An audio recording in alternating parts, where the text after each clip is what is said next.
Yes, please.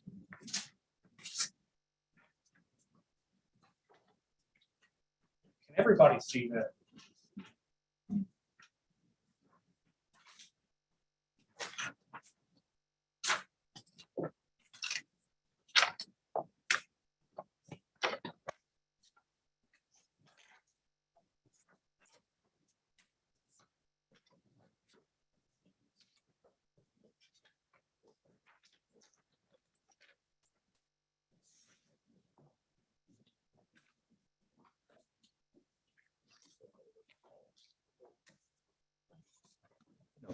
The yellow folder.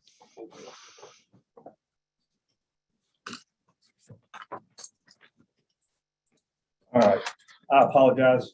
We're trying to do this as smoothly as we can, and if this doesn't work out as well, I apologize in advance. Let's talk about,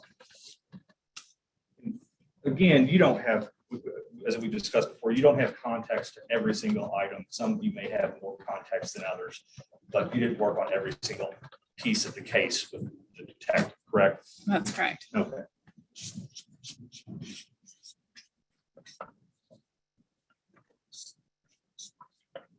All right, if we can look, I have numbered my reports, your reports differently than you've numbered them, so that'll make it even a little more interesting. Actually, I believe it's report 2. It is your report 2. Swap the rim of the Heaven Hill vodka bottle. Is that correct?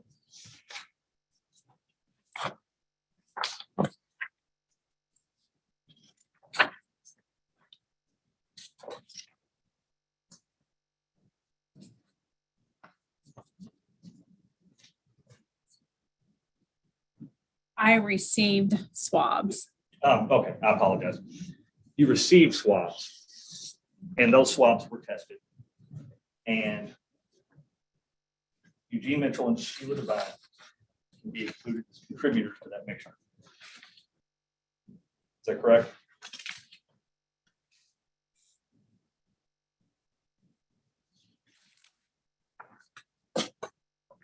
The DNA profile from item 17, swabs from Heaven Hill Premium Vodka bottle, is consistent with a mixture of at least 2 individuals. Although he is inconclusive as a contributor at 2 of the locations out of 16, Eugene Mitchell and Sheila Devine can be included as contributors to this mixture.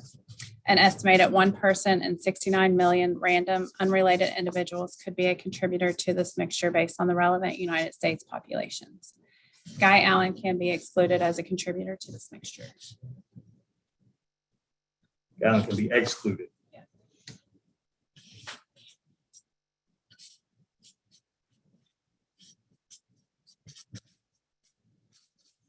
Okay. Next, if we can go to your report number 6.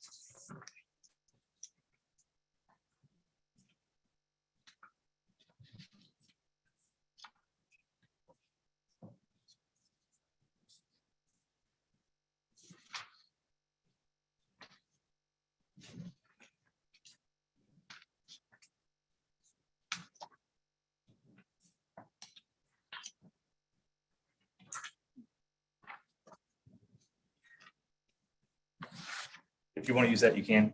If not, Yes. okay. So this was the black Foot Locker jacket. Is that correct? Yes. Item 20, black hooded Foot Locker coat. Okay, and the DNA that you found on that was from Eugene Mitchell, correct?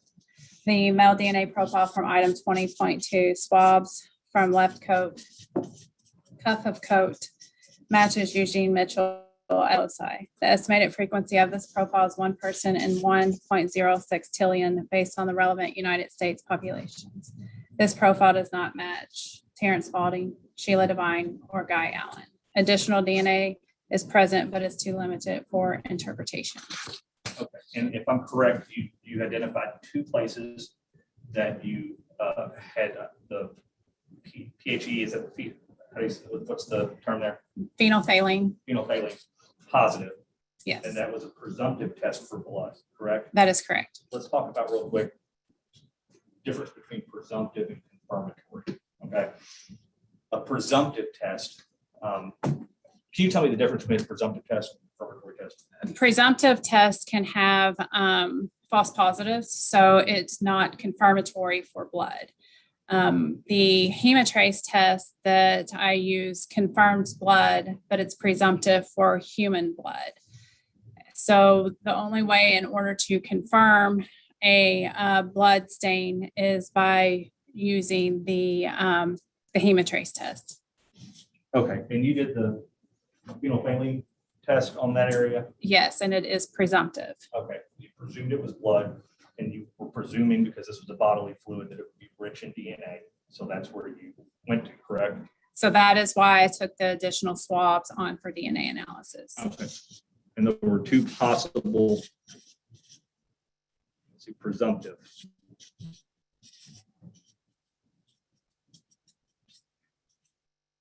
Positives for blood, correct? Yes.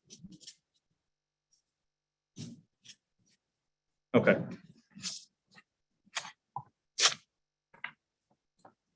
I know we're jumping around here, and I'm sorry, but I'm trying to do this for the jury so they can kind of keep it together a little bit, what I'm trying to accomplish here. On your report number 1, that was kind of one of the larger reports. Okay.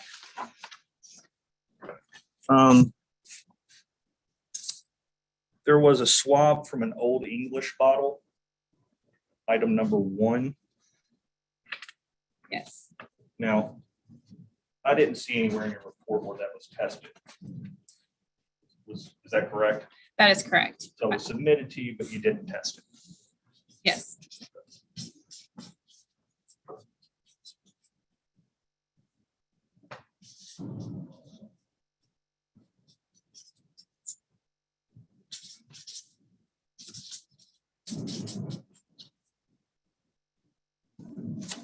Okay, and then additionally, item number 18, a piece of foil and medical tape from floor of pantry and kitchen. Was that not tested either? No, I did not test that.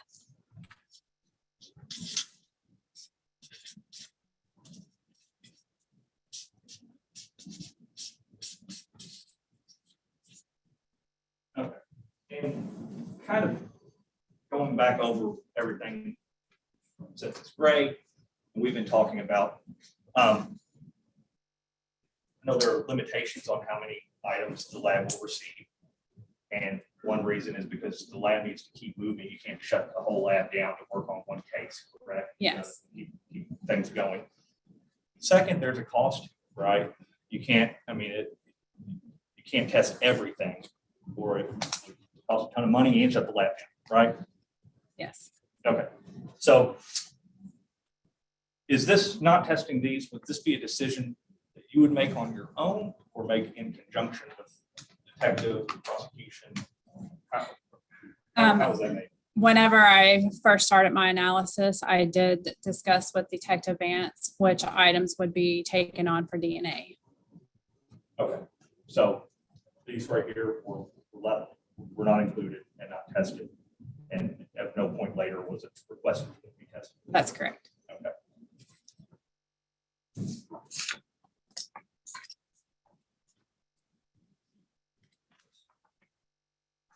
Move on. One more topic. And I want to talk about,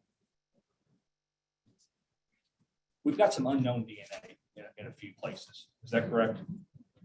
There is some DNA that no comparisons were made. Okay. I know words are important, so I'm going to make sure what I'm writing here is correct before I go too much further. Let's go to your first report, item number 12.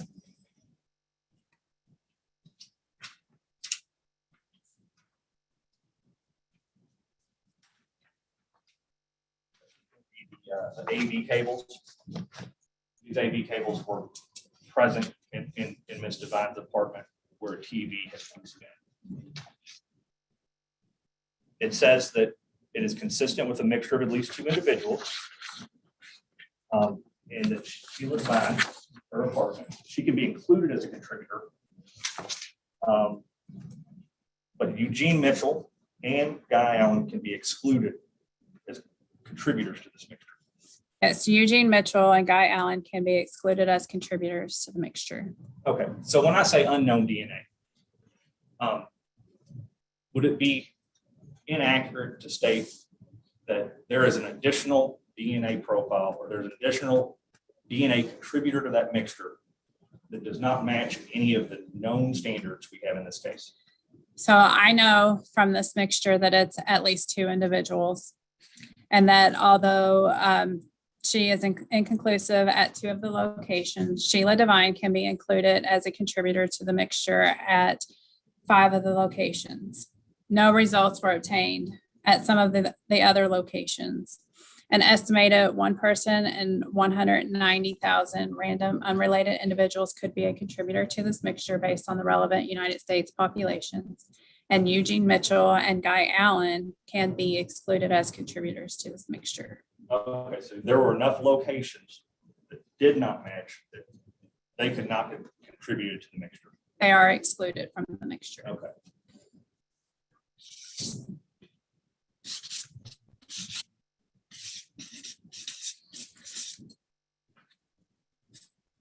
And that would be, there were 2 individuals. 1 contributor would be Sheila. 1 other source is present. Correct. There's at least 2 individuals contributing to the mixture. Okay. The next step down is the antenna. Also, presumably hooked up to the TV at some point. This is a similar situation as we just talked about. Sheila Devine can be included as a contributor, but here it's consistent with at least 3 individuals. Is that correct? Yes. No results were obtained from item 13.1 at 4 of the locations. The DNA profile is consistent with a mixture of at least 3 individuals. Sheila Devine can be included as a contributor to this mixture. An estimated 1 person and 19 billion random unrelated individuals could be a contributor to this mixture based on the relevant United States populations. Eugene Mitchell and Guy Allen can be excluded as contributors to this mixture. Okay, so there were 2 potentially other sources in there, assuming that Sheila Devine was included as one of those. It's a mixture of at least 3 individuals.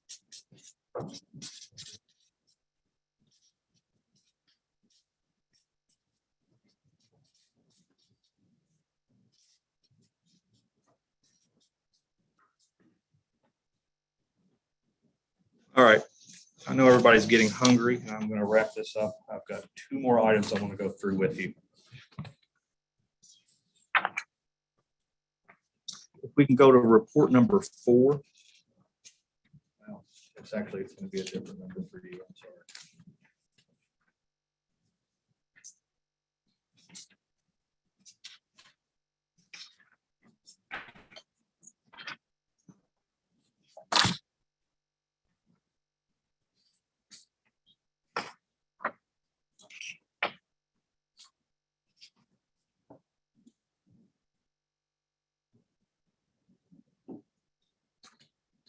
Sure if I misplaced my reports. Give me 1 second. I apologize.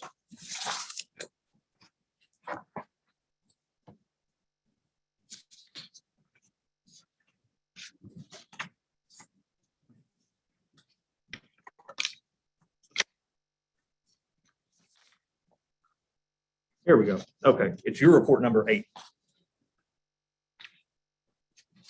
We can go to item number 8.1. Now, this is a different scenario on these items because here, Allen and Mitchell were excluded on these 2 items, the cable and the antenna, correct? So item 8.1, this is the doily that had a unknown substance in it that was apparently in Mr. Devine's mouth at some point. And with that, the major profile matches Sheila Devine. Is that correct? Yes, the major profile matches Sheila Devine with the estimated frequency of one person in 100 billion random unrelated individuals based on the relevant United States populations. Okay. And then the next one, that profile, the major profile. The major profile does not match Eugene Mitchell, Guy Allen, or Terrence Spalding. And there is another minor contributor. So there's two people. There's a minor contributor, but no meaningful comparison could be made, correct? So due to the limited presence of the minor contributor, no meaningful comparisons can be made to the remaining profile.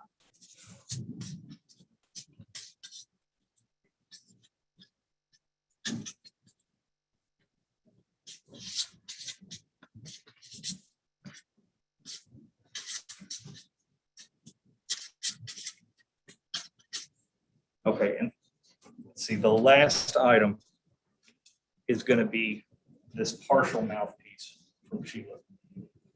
That is number 9.16. Yes. That's right at the bottom of that same page.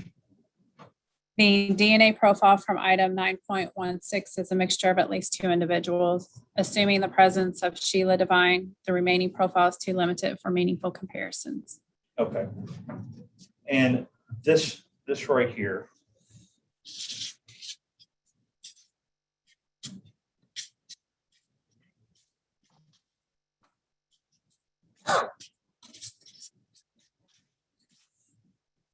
This mouthpiece, you didn't take the swab for this, correct? They were sent to you from the same examiner. That's correct. They were received in the sexual assault kit as swabs. Okay, and that was from Ms. Amanda Corzine that we heard from yesterday. I'm looking through here, and I can tell from her testimony yesterday and her photographs that swab from the part mouthpiece would have been a swab from her lower mouthpiece. You never received? Did you ever receive a mouthpiece for the top?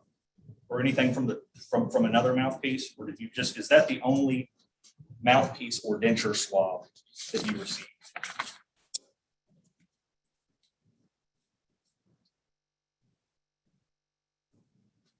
Not a trick question. I don't believe you did, but did I miss it? Somebody else in the lab. Right. I just wanted to double check. That's correct. Okay.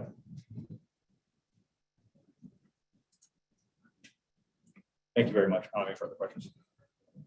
Anything else, Ms. Gray?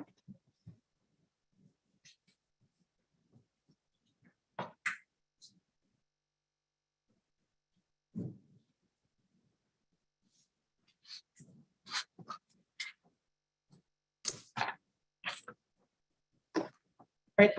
I just want to clarify a little bit about the last two items that he discussed. The doily that we talked about. Photo.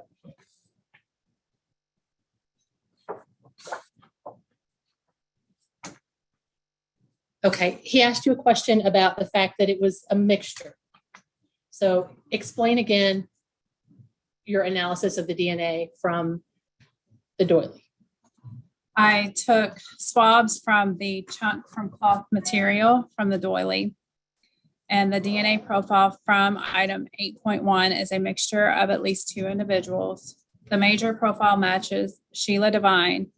The estimated frequency of this profile is one person in 100 billion random unrelated individuals based on the relevant United States populations. This profile does not match Eugene Mitchell, Guy Allen, or Terrence Spalding. Due to the limited presence of the minor contributor, no meaningful comparisons can be made to the remaining profile. Okay, and let me ask you if you could turn around because that's the screen that's best visible for the jury. When we talk about where you swab, is that the chunk that you're talking about? Yes. Okay. And so the major profile matches Sheila Devine with the statistic that you gave of estimated frequency of one person in 100 billion random unrelated individuals, correct? Yes. And then you said this profile does not match Eugene Mitchell, Guy Allen, or Terrence Spalding. Okay, so you compared it to Sheila's DNA and it was a match with that statistic, correct? Yes, So would you, the fact that it does not match Guy, Marcus Allen, Eugene Mitchell, or Terrence Spalding, that's because it matched Sheila's DNA, correct? the major profile matches Sheila Devine. There is a minor contributor that is too limited for meaningful comparisons. Okay, so when we're talking about that there was not a match, we're not talking about that minor contributor. That's correct. I'm only making exclusions to the major. Okay, because you couldn't make any determination about the minor contributor. That's correct. And is that the same for the swab that was submitted from the victim's mouthpiece from the hospital? When we talk about assuming the presence of Sheila Devine, you don't mean that you just assume hers is there. It's you do an analysis, correct? Yes. So I did DNA analysis on 9.16 swabs of partial mouthpiece from Sheila Devine, and it's a mixture of at least 2 individuals. Assuming the presence of Sheila Devine, the remaining profile is too limited for meaningful comparisons. Okay. And would you expect Sheila's DNA to be on a denture's mouthpiece that was swabbed in her mouth? Yes, whenever it's received in the sexual assault kit, those are from a known individual. Okay. And the presence of whatever other DNA, there were a mixture of at least 2 individuals, but the remaining profile was too limited for any comparison, right? That's correct. So it couldn't be any exclusions. Right. I could not do any inclusions or exclusions. Okay. All right. That's all I have. Thank you. Mr. Boyd, anything else? All right. May this witness step down? Yes. All right, ma'am, you are excused. Thank you.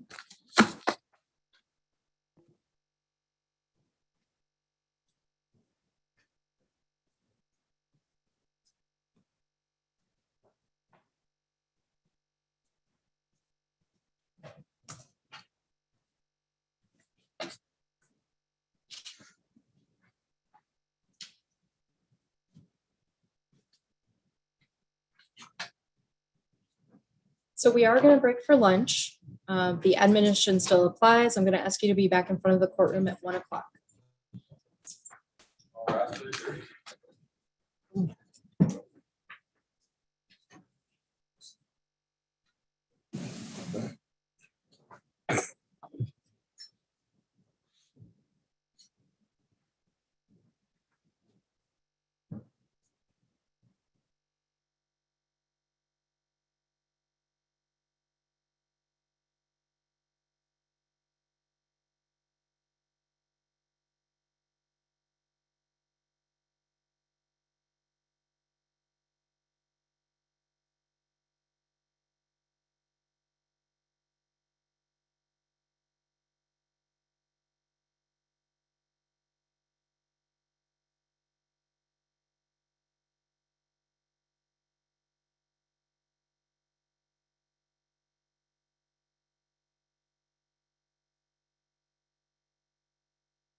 Thank you, Josh. You all may be seated. Does anyone have anything to report to the court with respect to the admonition? Next witness for the Commonwealth. Your Honor, the Commonwealth calls Catherine Cross.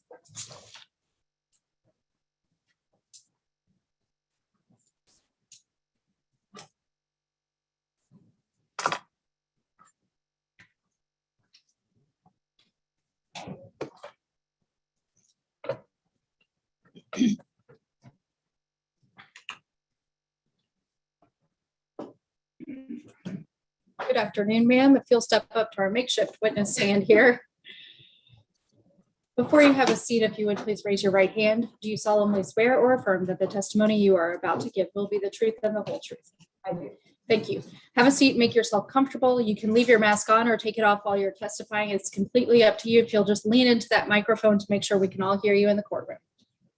Go ahead, Ms. Bright. Good afternoon. If you would, please introduce yourself to the jury. My name is Catherine Cross. And how are you employed? I am employed as a forensic biologist at Guardian Forensic Sciences. All right. And how long have you been employed there? I have been employed there since 2011. What are your specific responsibilities in your job? I take items of evidence, usually in criminal cases. I examine those items for the body fluid that they may come from, whether it's blood, semen, saliva, fecal material, urine, skin cells, sweat, or anything else that can go into or out of the body. Once those fluids are identified, I then attempt to identify the source. The source will either be human or animal. If it's human, then I can attempt to determine the specific human through either serology or DNA testing. Once the testing is complete, I issue a report to my findings and then testify to those results in court if needed. I also, in my course of duties, am responsible for the proficiency testing, the quality assurance within the laboratory, as well as the day-to-day operations of the laboratory. Okay, could you tell the jury a little bit about your educational background? Sure. I have a Bachelor of Science in Biology from the University of North Carolina at Charlotte with a concentration in genetics. I also have a Master's of Pharmacology with a concentration in forensic DNA and serology from the University of Florida. Okay, and what about your work experience? I have been doing this for about 30 years in various laboratories. So I have been the DNA technical leader in multiple laboratories. I have set up and established DNA testing programs in multiple laboratories, as well as gone through in-house training and ongoing training. Okay, and Guardian Labs, where you're employed now, how long have you been at that particular agency? 10 years. How much of your time, or what's the extent of your training specifically in identifying bodily fluids? That has been a part of my training and my experience since I began about 30 years ago. All right, and how much of your time, as far as your position that you hold now is devoted to doing that, examining and interpreting what a bodily fluid is? I would say at least 75% of the cases that come into the laboratory for analysis will require some form of body fluid identification before proceeding into further testing. Are you a member of any organizations related to your work? Yes, I am. And what are those organizations? I'm a member of the American Academy of Forensic Sciences, the Southern Association of Forensic Scientists, the Mid-Atlantic Association of Forensic Scientists, the Association of Forensic DNA Analysts and Administrators, as well as I am certified with the American Board of Criminalistics in molecular biology. All right. Do you regularly speak to organizations and groups in your field? Yes, I do. And do you provide training to other professionals? Yes, I do. And does that include law enforcement? Yes, it does. Does it include attorneys? Yes. All right. What other duties do you currently have at Guardian Labs? In addition to the testing that you perform, do you have other responsibilities? Well, I am in charge of the laboratory operations. So any of the quality assurance, any of the proficiency testing, any of the day-to-day activities of the laboratory, I'm also responsible for. Okay, let me start by asking you a little bit about Guardian Labs. Is it what we call an accredited lab? Yes, it is. Can you explain to the jury what accreditation means or what it entails for a lab? Well, accreditation is a voluntary process here in the United States. And what it means is that laboratories that decide to go through this process have an external agency come in and evaluate everything that your laboratory does, from its management policies, its laboratory policies, its systems that are set up within the laboratory. These are all evaluated against an international standard. And for forensic biology, we also have other standards that we are required to follow, like the quality assurance standards from the FBI. Okay. And as part of the accreditation, are there audits on how each individual analyst performs their responsibilities? Yes. Some of the things that are considered in accreditation and in these audits are proficiency testing, so that each analyst can actually be tested depending on the discipline once or twice a year to prove competency. They are also required to undergo ongoing training for a certain amount of time each year and to stay current with the published literature. Okay. And in reference to the particular type of testing that we're talking about, was evidence submitted to you for examination in this particular case related to Guy Marcus Allen and Sheila Devine? Yes. Okay. And what type of testing did you perform on the evidence that was submitted to you? The testing that was requested was for the identification of fecal material. Okay. What type of testing do you perform to reach those conclusions? Well, for fecal testing, there's a series of steps that we go through. The first is we just examine the item, which means photo documentation, note taking, general visual observation to see what the item looks like. What color is it? What consistency is it? Is this something that even possesses the physical characteristics of feces? If that's the case that it does, then we go to a chemical test called urobilinogen, where we are actually looking for the urobilinogen component in fecal material. Okay. And what is urobilinogen? Urobilinogen is a byproduct of the blood recycling itself. So the used heme that's in your blood, the part that makes it red, gets recycled through a process into urobilinogen, which is what gives the fecal material the brown color that it has. Okay. When we talk about accreditation for labs, if your lab is accredited, does that mean you can do any type of forensic examination on any type of material, or are they accredited specifically based on the ones that you perform in your lab? The accreditation it's two parts. There's an accreditation and then there's the scope of the accreditation that goes with it. The scope defines what is covered under your accreditation. So that is specific for tests that your laboratory does that you are proficiency tested for. Okay, and is Guardian Labs a private lab? Yes, it is. All right. Do you regularly provide testing for government agencies and defense attorneys? Yes. As part of the proficiency testing, we heard testimony earlier from the Kentucky State Police Lab analyst, and she testified that that lab doesn't perform this type of testing.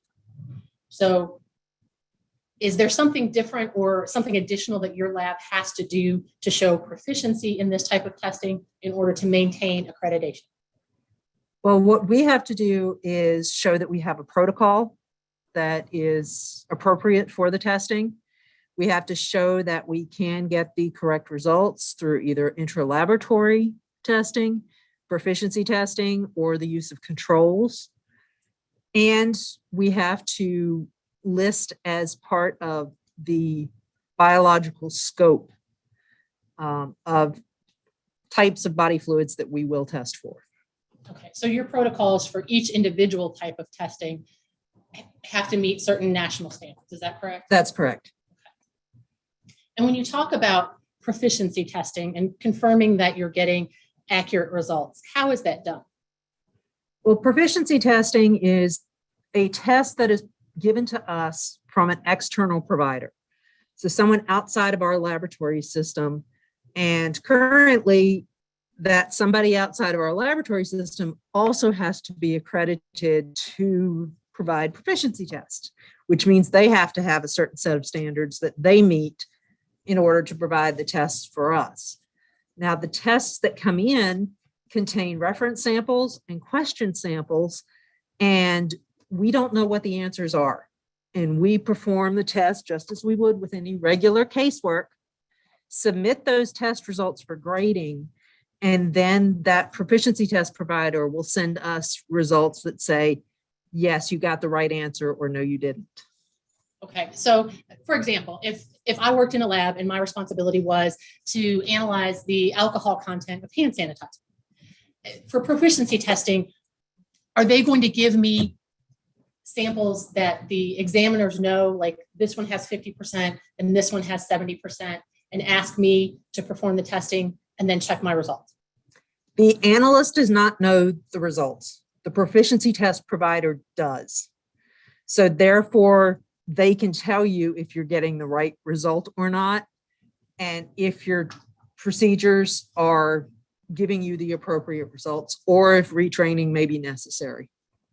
So the analyst works blind, and the tester obviously knows the results, knows the answers, and that's how they assess your competency in performing these tests. That's correct. Okay. So when we're talking about proficiency in testing and analyzing fecal matter, how would do they provide you with known and unknown samples that include fecal matter to have you examine it and provide reports to the testers? Generally, fecal matter is not a part of the proficiency testing process from an external provider. That is generally done through either inter-laboratory exchanges or more commonly through the use of controls, where we know that when we run a positive control, if it comes up positive, we know that the test is working. If we run the positive control and it doesn't come up positive, we know that there's a problem with our chemicals or our method, and we cannot use any results that are obtained for question samples with that run. Okay, when you talk about controls, are you talking about known standards?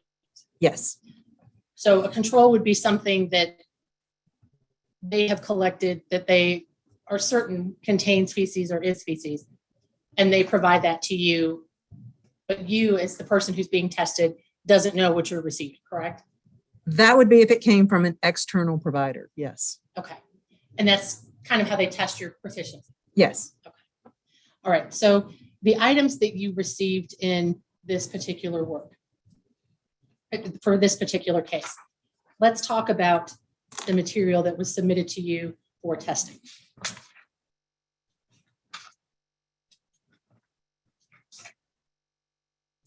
I'll refer to your report. How many items were submitted to you for examination?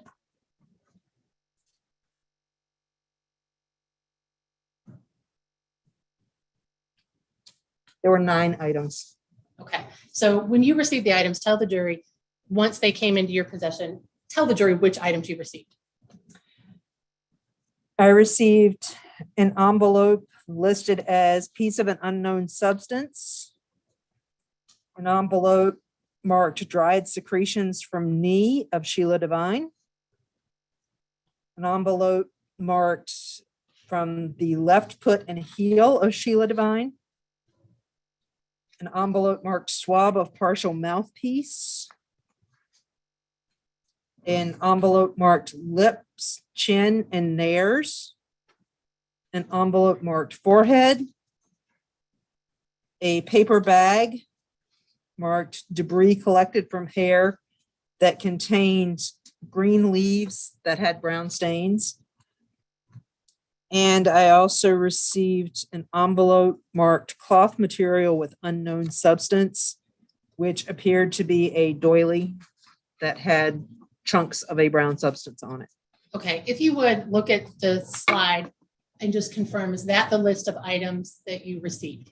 Yes, it is. Okay. So let's talk about when you first received these particular items, what's the first step that you do in your analysis? Well, the first step that I'll do is to document the packaging that it's in, the seals that are on the packaging, any markings. I'll then open the packaging and examine the contents. That will include taking photographs, taking any handwritten notes, any comments that I see, smell, can feel with the substance. And all of these will be document. That's the first thing we do is the examination. At that point, if I see anything that appears to have the consistency or the physical traits that I'm looking for in a fecal sample, I will then proceed to the urobilinogen chemical test. Okay, so upon your visual inspection of each of these items, now obviously the majority of them were swabs. So would they contain a significant amount of material for you to examine visually?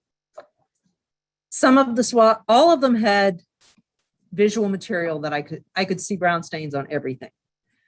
Some of the swabs had darker or more material on them than others, but with the chemical test, as long as you can see a brown stain, there's the possibility of getting a result. Okay. And were you able to physically, I guess, visualize then certain items such as the piece of unknown substance that was submitted and the chunk from the doily? Were those big enough? We're talking about not on swabs, correct? Right. Those were items in and of themselves. They were not swabbed off of something else. And there was more than abundant material on both of those items to be tested. Okay. So we've already heard from a crime scene unit technician about the collection of some of those items. Is that item the chunk that you refer to? It appears consistent with what I received.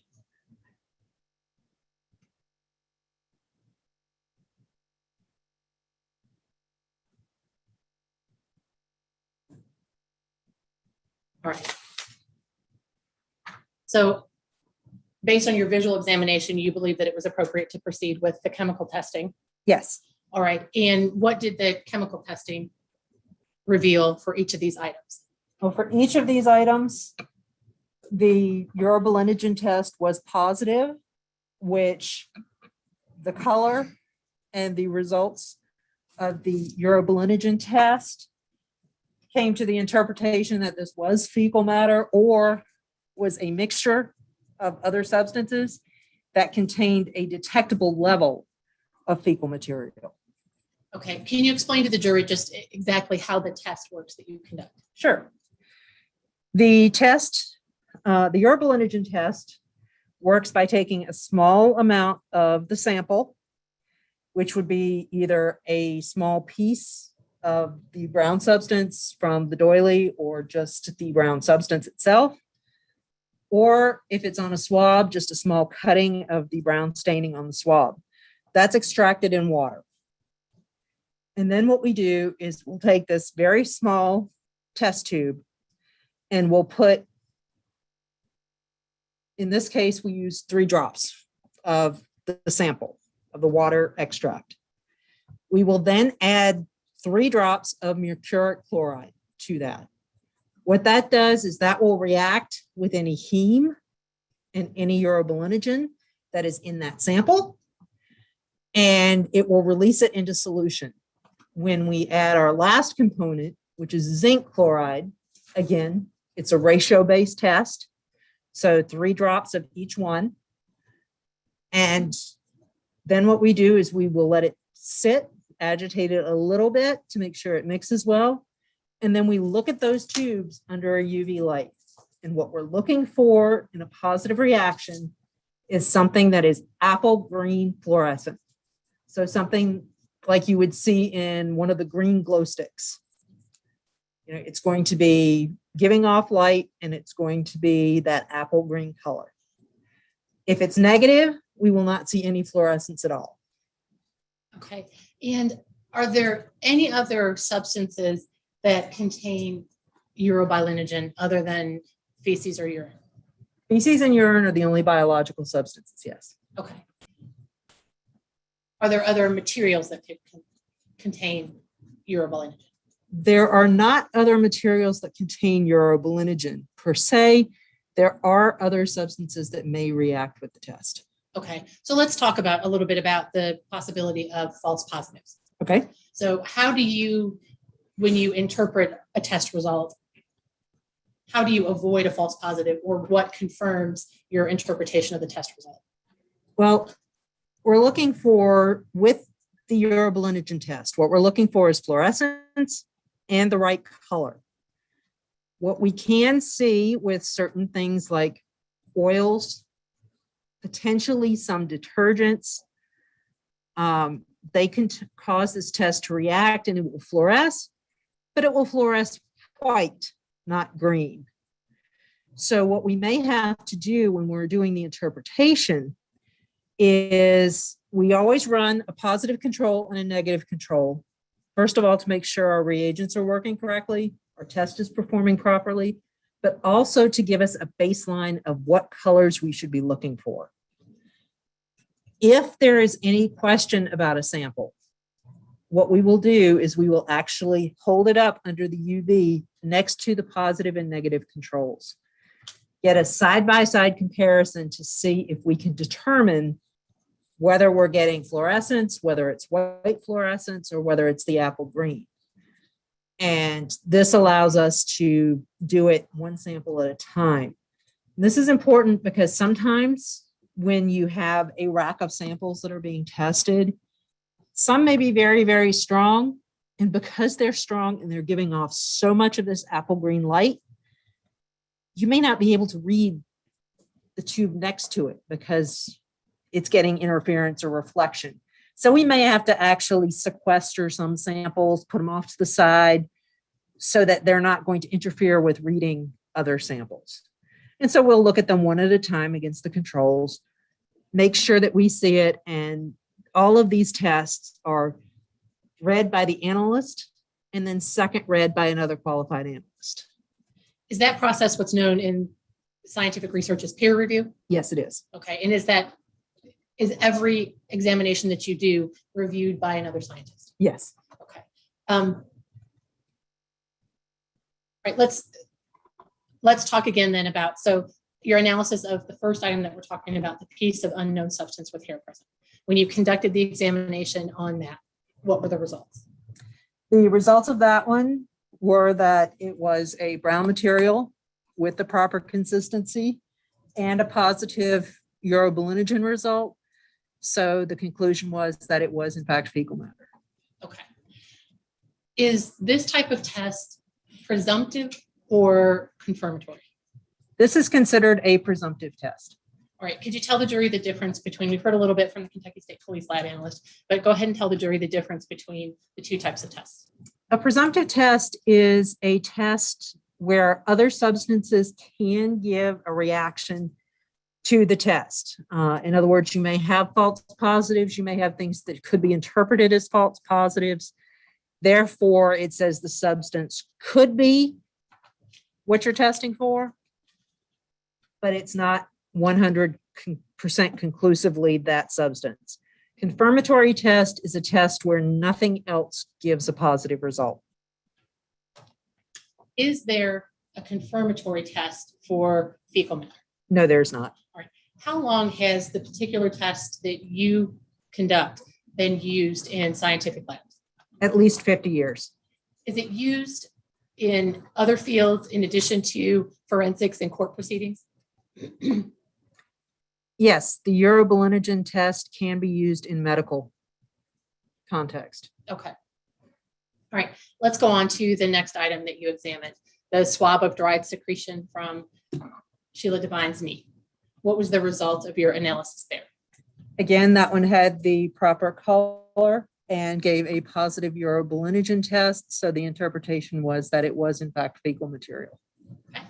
And the swab from Sheila Devine's left foot and heel? It also had the proper color and the positive urobilinogen test. So it was interpreted as fecal material. And I'm just going to, we heard testimony from, and obviously you did not collect the samples, but we heard testimony yesterday from the sexual assault nurse examiner about where the samples were collected. So are those a color of what's noted on the victim's body? Is that consistent with what you observed in the lab on the swabs? Yes, it is. Okay. And the same for the material on her heel? Yes.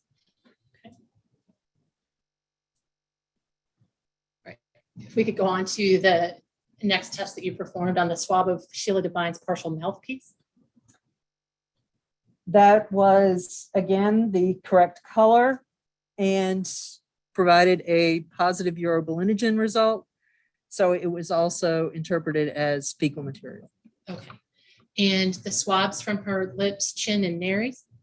That would be the same result. The brown color and a positive urobilinogen interpreted as fecal material. Okay. And the swabs from Sheila's forehead? That was the proper color and a positive urobilinogen test. So it was interpreted as fecal material. Okay. And again, I'll move forward to, I know that obviously you did not take this photograph or you didn't have any opportunity to examine Sheila Devine personally, correct? That's correct. And you didn't collect any of the swabs from her body. That's correct. Right. But is what you see in this photograph consistent with the results of your exam? It's consistent with what I saw on the swabs.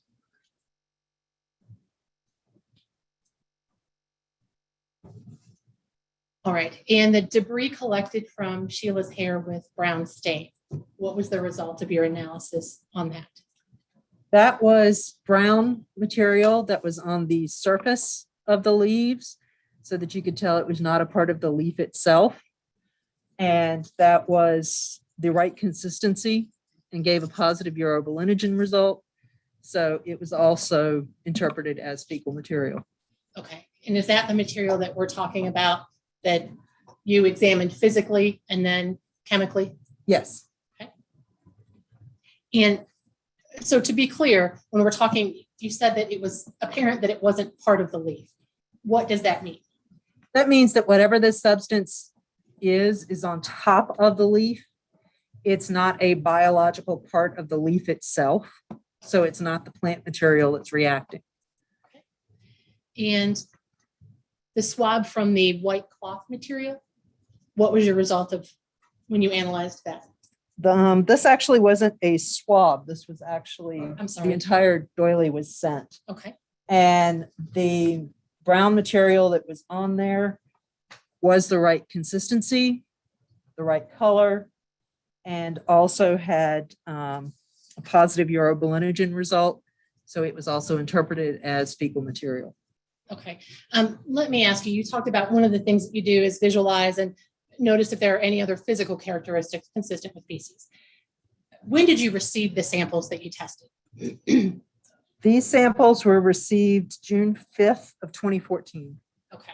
So if they were collected in November of 2013, over a period of time, is odor one of the things that you might look for in examining a substance to determine if it's feces? Yes, odor can be something that can be noted. Did you notice any odor in these particular substances? I did not, but I have an extremely poor sense of smell. So my not detecting it doesn't mean it wasn't there. Okay. Additionally, does that odor change over time? If you received it 6 months after it was collected, would you expect it to have the same odor as when it was released from the body? No, these, any biological sample, any odors that are associated will start to disappear over time. So with all the samples that you were able to analyze, did you have a sufficient amount to adequately perform your tests? Yes, I did. And is there a way to assure that the methods that you use, that the results that you receive are reliable? The tests were performed with controls that behaved appropriately and they were peer reviewed. So there's no indication with this particular set of testing that there was any reason to doubt the results. Are there other methods that can be used to examine fecal material? Yes, there are. Are there other methods that are available at your lab to examine or analyze fecal material? Not at our lab, no. Okay, what would be the other methods might provide information about the material? The main other method that would be used would be microscopy, where a small smear of the sample would be put on a slide. You'd look at it under a microscope and see what characteristics might be there. This requires extensive training on identification of food byproducts, other things that might occur in fecal material, any bacteria, things of that nature. Our laboratory does do microscopy, but not to the extent that you would need to identify substances that would be found in fecal material. Okay, and is microscopy a confirmatory test? No, it is also a presumptive test. Okay. Now, does this method of testing have general acceptance within the scientific community? Yes, it does. And as you said, it's used in the medical field as well? Yes. All right, ma'am, I believe that's all the questions that I have for you. Mr. Boyd? Good afternoon, Ms. Cross. Good afternoon. A few questions for you here. Now, you testified earlier that this methodology you believe has been around for over 50 years. Yes. Okay, if I said 100, it could have been around for 100 years, would you dispute me? It's a relatively old test. And when I say old test, I mean the science has developed. This test is one that's been around for quite some time. Yes, this test has been around for quite some time without much change to it at all. Okay, and I'm going to talk a little bit about presumptive versus confirmatory test. Ms. Gray mentioned this, and I've heard this example before. If you were to go into a burger restaurant where there was a shooting and there was red substance all over the wall, you would expect there to be some blood there, right? Potentially. Okay, but there could also be ketchup packets that would be out there. You could see multiple red items, right? Yes. Okay, so you walk in there and you assume there's blood here, and in the case of blood, you would say, okay, I'm going to do a presumptive test to determine could this be blood more likely than not, or is it possible it could be blood, or is this ketchup? I'm confused here. Would that be a way that presumptive tests would be used? Yes, presumptive tests are generally used to help narrow down which samples may need to go on for further testing. Okay, so it's kind of the first step. And after you've determined that, if you were on a scene, and again, this has nothing to do with this case, I'm just using it as an illustration. If you were on a scene and you had these presumptive tests, you would then take them back to a lab where you would continue on with confirmatory tests, right? If there's a confirmatory test available, yes. For blood, there is, right? Yes. And in this case, unfortunately, there's not. both of the methods that you had mentioned, the urobilinogen test that you performed, as well as the microscopy method, both of those are completely presumptive in nature. Yes, they are. Okay. So, and I've said this before, words are important. So and if I say the wrong word, correct me. I'm not trying to twist things around here, but I do want to make sure we're using the right words. In the slides that Miss Gray had up there, you identified these items.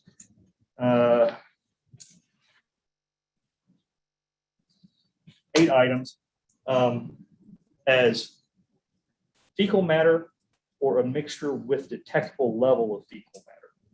Would it be more accurate to say it was positive for urobilinogen or a mixture with detectable urobilinogen? Well, the test result itself is either positive or negative. The interpretation is where I can take that urobilinogen result and combine it with the other results such as color, consistency, and make an interpretation as to, in my opinion, this is what this substance is. Okay. In your opinion, you believe it was identified as fecal matter or something with a mixture with detectable fecal matter? Yes. Okay. The test that you're performing, it's only going to determine, and correct me if I'm wrong, the urobilinogen is only going to fluoresce this apple green if that reagent comes in contact with your urobilinogen. That's when that chemical reaction happens, correct? Yes, it's the urobilinogen itself that we are testing for, and that is just one of the components in fecal material. Okay. And fecal material it's a tricky subject from my understanding, because fecal matter can be anything, because it's really anything the human body ingests, whether you should or not, correct? Fecal material, yes, in a broad sense, is anything that goes through the digestive system that's excreted outside of the body. The urobilinogen is just a process where the body is recycling the heme in your blood, or the hemoglobin. And when it gets, when your blood cells get to a certain age and start to die off, this is how the body gets rid of it. It converts it into this urobilinogen and excretes it out through the feces. Okay. So when I'm consuming too many pieces of pizza for lunch today, there was no urobilinogen in there. That's something that my body forms as food is being digested, correct? Well, it's a recycling of your blood is what it is. It's not something you ingest. It is not something that your body is basically creating because you're ingesting food. It's just your body's way of replacing the red blood cells. Okay. And to kind of close on that, it is a process that is contained within the human body. It's contained within the body of any heme-based life form. So any mammal, birds, anything that recycles the heme in their blood would have the urobilinogen. So you got to watch my words, because I almost misspoke there. So thank you. Going back to when you received this, this event happened in November of 2013. I believe from your report, you received this at the beginning of June of 2014. So about 7 months after this act transpired. Is that correct? It sounds to the timeline that I have been told. I don't know exactly when it occurred. Okay. You'll trust me on that then. So it was 7 months. You said that you didn't notice any odor.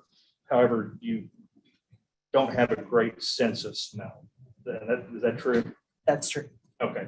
And not picking on you because you're wearing glasses, but you've got some vision issues as well, I assume, correct?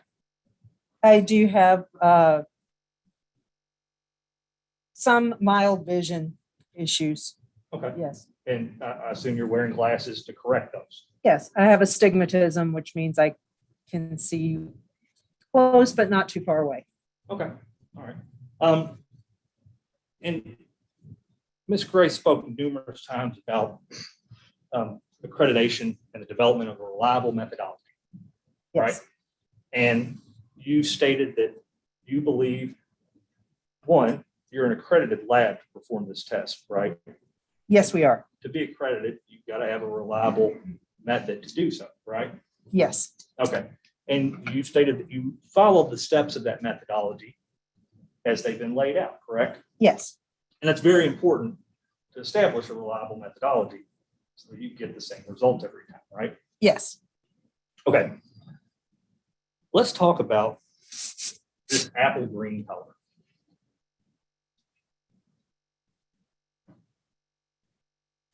When you actually perform this test and you go and you're looking for it to fluoresce, right?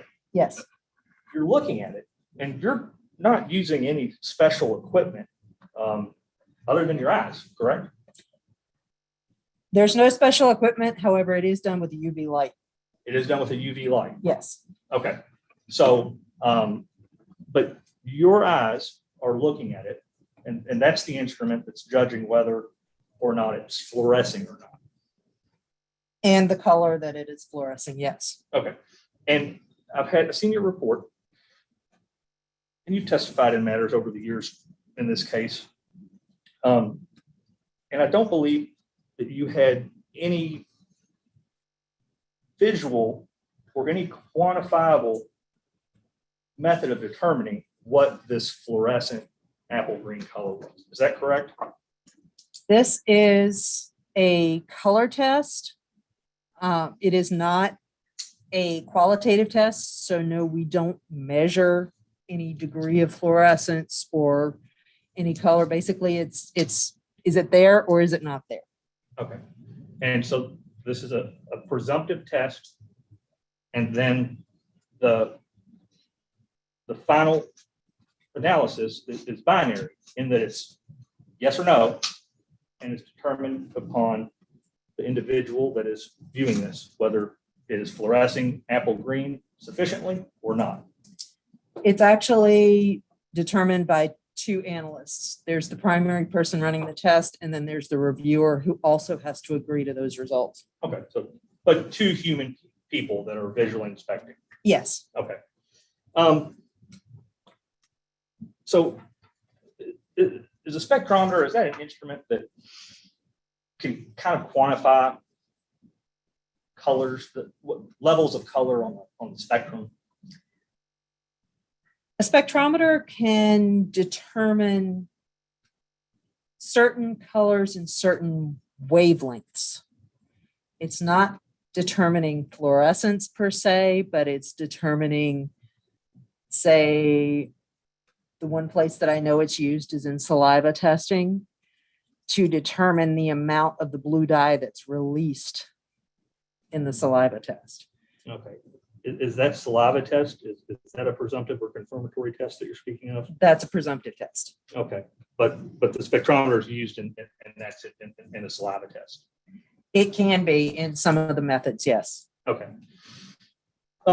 Let's talk a little bit about false positives, because when we're talking about this fluorescence, and since it's a two people are agreeing. What other false positives? What other items aside from, we know urobilinogen is going to have this reaction? What false positives are there that can produce that same fluorescence? It's been reported that there may be some detergents that will, but detergents usually won't progress to a test because they're clear. So unless they're mixed in with something that is brown, we wouldn't know per se on that one. The only one that we have that is potentially tricky is chocolate. Chocolate has the brown color, and it also has the oils in it that cause fluorescence, but the fluorescence is white, not green. Okay. So chocolate can cause a false positive. If the fluorescence is what you're calling the positive reaction, then yes, but it is the wrong color. It's not something that we would note that as positive fluorescence, but not the apple green color we're looking for. Okay. What about, since urobilinogen is produced inside your body in this process, and it's present in fecal matter, and we agree and understand that. What about in bowel or any form of digestion going in the reverse order? Does urobilinogen can travel up, can it? Urobilinogen, the entire process is going on in the liver. And in this process, what can happen is it doesn't necessarily go backwards, but everything is interrelated. So if you do have some sort of situation where the ducts are blocked, you could have some reflux back into areas that you wouldn't normally find the bilirubin or the urobilinogen. But those would be in cases that people have specific medical disorders. Okay, so it doesn't happen often. It's not supposed to happen, but it can, given the right set of circumstances. Yes. And that would be the same urobilinogen that would fluoresce in the same way if it were in fecal matter, correct? Correct. Okay. Additionally, and this goes on to your point of mammals and birds, in potting stools, there are any number of recipes, for lack of a better word. I know in some areas of the state, manure is commonly used in heavy amounts in soil. Commercially, it may not be used as much, but it is used in some potting soil and soil compost products that are available on the open market. Do you agree with that? Yes, I would agree that if there is manure that is being used, that manure is fecal matter. Right, and it contains urobilinogen. So there is, depending upon the, and I'm not, I know you know where I'm going with this, and I'm not trying to lead you down the wrong way, but it is possible in potting soil that contains manure, not knowing the levels of that potting soil could have manure in it that could have, and these were small quantities that you tested, correct? Yes, these These were, were smears or something, right? most of them were, anything that was on a swab was a smear. The others were actually large chunks of material. So in that case, it would be possible to have a false positive where the urobilinogen from the manure in the potting soil would fluoresce this color. That would not actually be a false positive because the manure actually contains the urobilinogen. So that'd be a positive. It would still be a positive. It just would be, that would be the mixture that contains. Correct, right. But it, So- so it could, but it could not be human fecal matter is what I'm saying, possibly. Well, this test does not determine species. It only determines the presence of the urobilinogen compound. Okay, I've just got a couple more questions for you, and we'll get you out here. I believe you've testified as an expert. You have a pretty impressive career. I believe over 150 times, if my notes are correct. Yes. Okay. How many times have you testified regarding urobilinogen?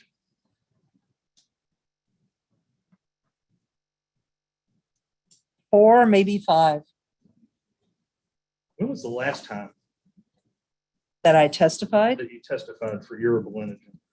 I'm sorry. No, actually, don't answer. I'm sorry. Let's not. Don't answer that one.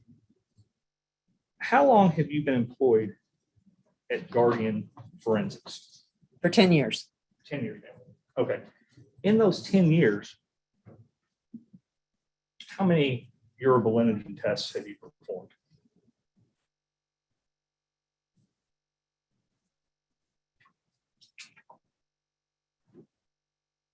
I would say between 4 and 6. I'm not exactly sure. Okay, so you have, this isn't a test that you perform. This is not a common test you perform, right? No, this is not, it's common in certain situations, but those situations in comparison to the number of cases that come in are rather small. How many cases come in? We get between 75 and 100 cases a year. Okay, so you're looking at really maybe one every 2 years that you come across. Is that correct? Thereabouts. A lot depends on whether we have a contract or not. Sometimes we have in the past had contracts with prison facilities, and that's a big case for urine and feces identification. Okay.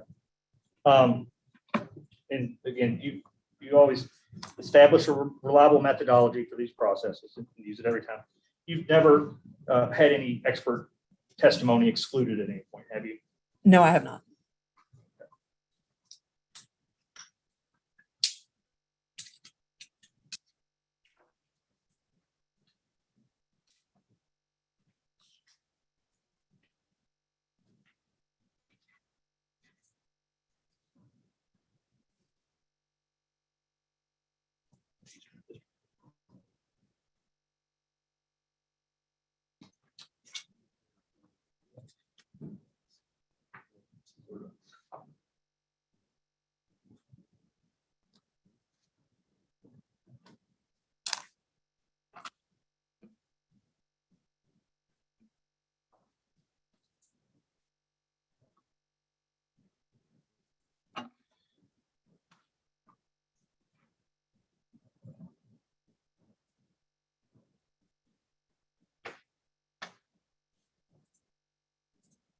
Kind of maybe approach.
urobilinogen being in the human body.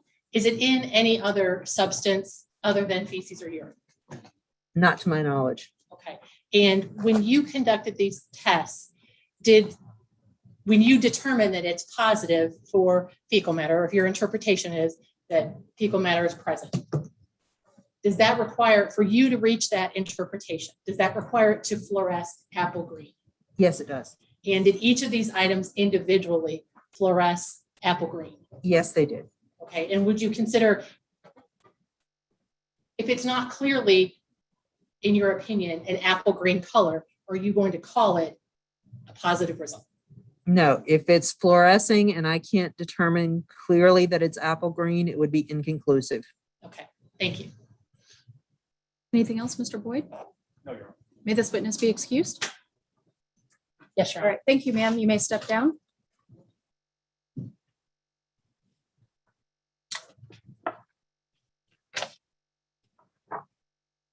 Next witness for the Commonwealth. Your Honor, the Commonwealth calls Ms. Laura Stidell.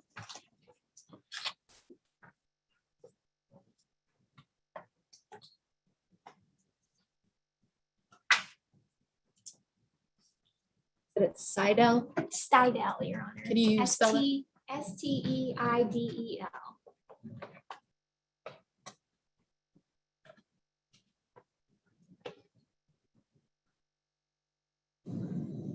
Thank you.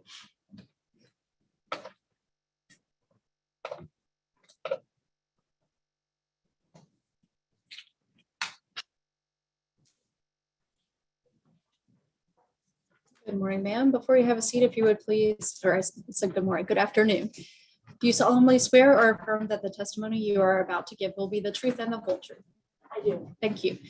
Have a seat, make yourself comfortable.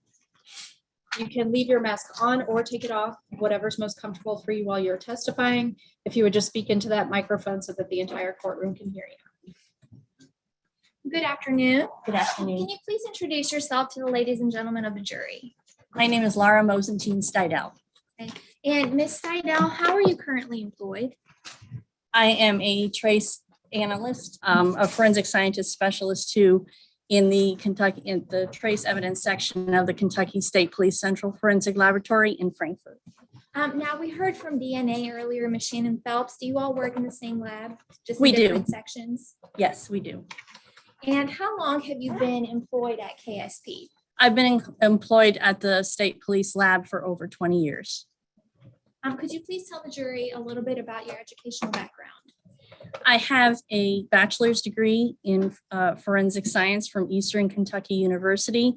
I have also attended various courses and seminars. I attended a course in hairs and fibers at the FBI Academy in Quantico, Virginia, and I was trained at the laboratory in various areas of trace evidence.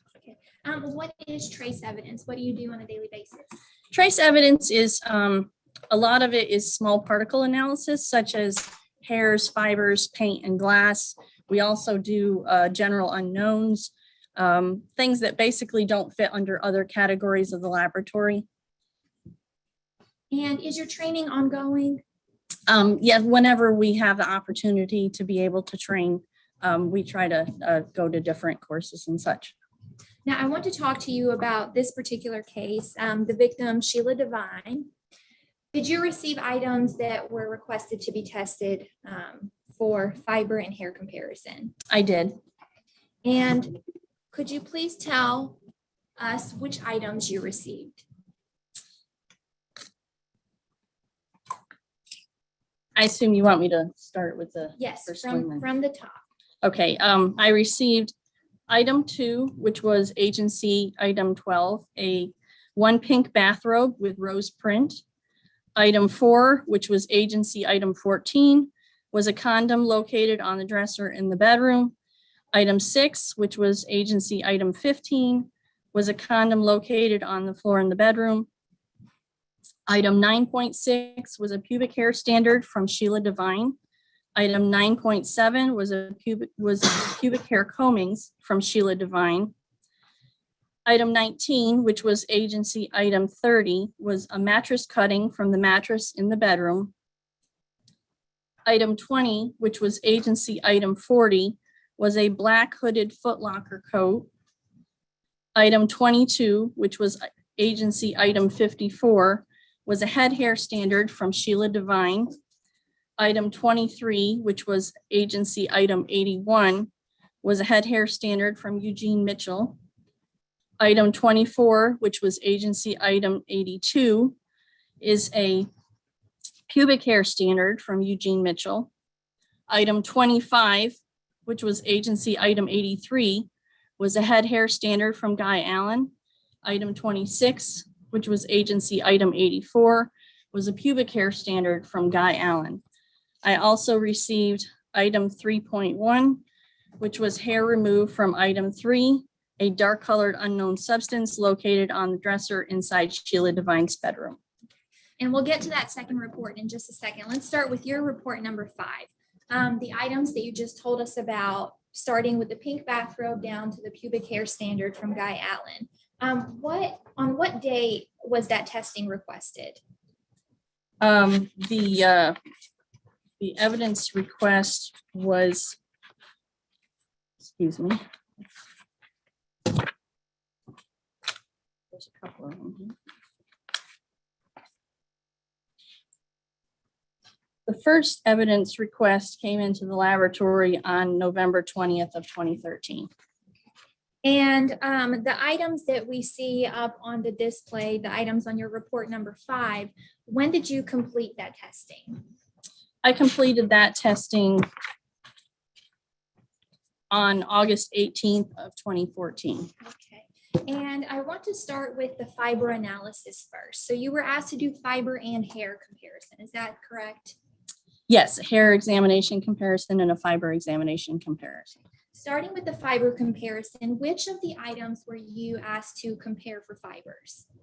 I was asked to compare item 20, the black hooded footlocker coat, the item 19, the mattress cutting from the mattress in the bedroom, and item 2, the pink bathrobe with rose print. And in general, how do you go about conducting fiber analysis? With fiber analysis, what we do first of all is we have what is called a known standard, which might be a fabric cutting from something like upholstery, or it would be an article of clothing. And we examine it under, we have a stereo microscope, which is a lower power microscope that is like it's like a magnifying glass that basically it can magnify something a lot. And we'll examine it under that first. And we usually will examine it also under a polarized light microscope to get an idea of what type of fibers comprise a material, like an article of clothing, because you might have different colors, you might have synthetics and cottons woven together or something like that. So first you want to know what is this comprised of, so that when you're trying to look for the individual parts, that you know what you're looking for as far as colors and type and such like that. And then we are looking at something else that, like if we're asked to look on another piece of clothing to see if there might have been a fiber transfer, we will collect, and in this case, I would have used tape lifting, collect off of the item anything that might have been adhering to it. And then based on the fibers that we know are on the one that make up the one material, that we look for fibers that are similar, consistent looking with the other material to see if there's any kind of associations. So essentially, when we are walking around, are our clothes shedding fibers? Depending on the type of material, some shed more than others, but yes. And then when you come into contact, there can be a transfer, such as like if this was a woven seat, it might transfer onto my clothing sitting here. And when you come into contact, if you hug someone else, you can have a transfer of fibers that way. So here in this case, did you compare if there were any fibers from the pink bathrobe on the footlocker coat? Yes, my comparison My results on that were that no fibers similar to the fabric standard in item 20, which was the Foot Locker coat, were found on item 2, the pink bathrobe, or item 19, the mattress cutting from the mattress in the bedroom. So there were no fibers from the pink bathrobe on either 19 or 20. Oh, I'm sorry. The I pink might have bathrobe is flipped them item 2. around too. Sorry. And then I also found no fibers similar to the fabric standards in item 2, the pink bathrobe, or item 19, the mattress cutting, were found on item 20, the Foot Locker coat. And so the mattress cutting, did it have fibers from either of the 2 items that were submitted to you? I did not compare the mattress cutting to the bathrobe because they were from the same scene. So it would not have provided any useful information to do a comparison between those. Okay. Is that because since they are from the same scene, you would assume if there are fibers on the mattress cutting, it's not unusual for there to be fibers if the person that also used the mattress wore the robe? That's correct. Were there any fibers from the black coat on that mattress cutting? No, I did not find any fibers similar to that, to the fabric standard from item 20 on either item 2, the pink bathrobe, or item 19, the mattress cutting. Okay. And in general, the fabric of the items that you tested, can you tell us a little bit more about what kind of fabric is it and what its shedding kind of levels are? Well, because I didn't have any associations, I did not do a complete analysis of the items, but let me just consult my notes to make sure here. I believe they were all synthetic.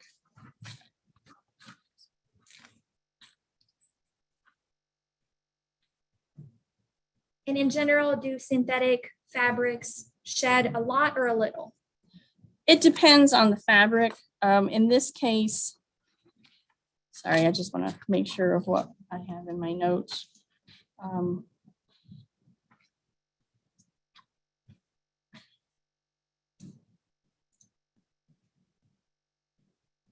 So item 2 was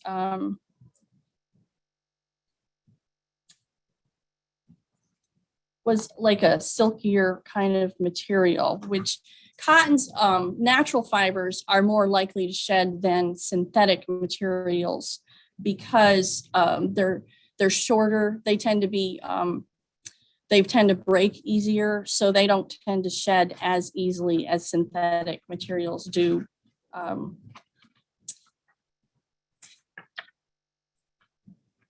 And then, sorry, I have a lot of notes, Take so your I'm time. trying to find. Take your time. Okay, yes, on the robe, I described the fibers as being shiny, which means part of that has to do with what's in the material, but it was a twill weave. The sash of the robe also was a twill weave, and then the lace of the robe was a knit.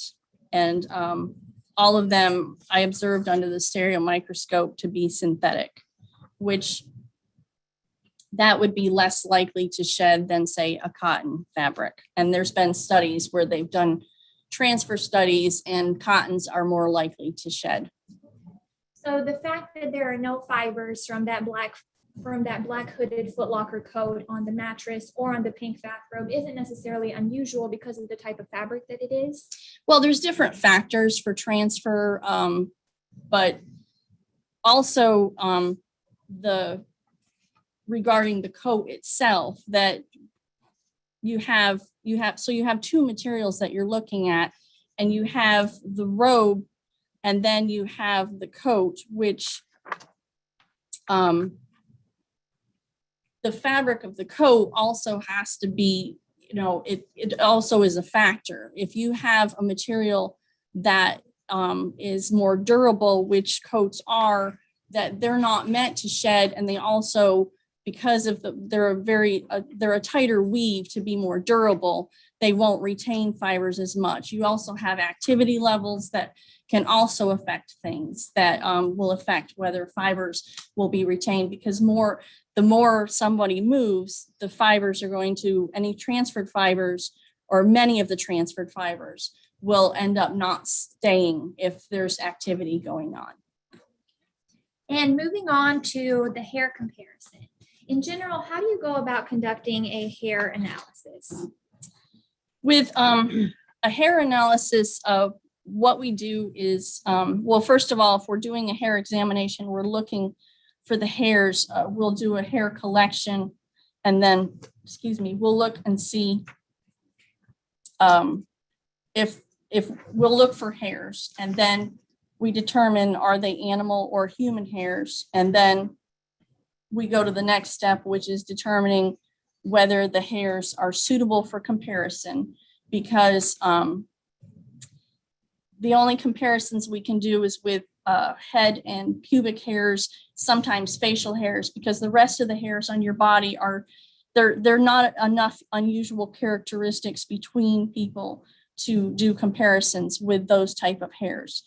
And so if we have hairs that we find that are suitable for comparison, then we request head hair or pubic hair standards. And what that is we ask for a certain amount of hairs, and we ask for at least 30 hairs because we need to see a range, because your hair is not all the same color. And it will have different characteristics. And so we ask for at least 30 hairs to get a range of what the characteristics of a standard is that's from someone. And so then we look at the standard, we look at the range of characteristics of the standard, and we've characterized the hairs that we found that were suitable for comparison. And we see if the unknown hair falls within the range of characteristics of the standard.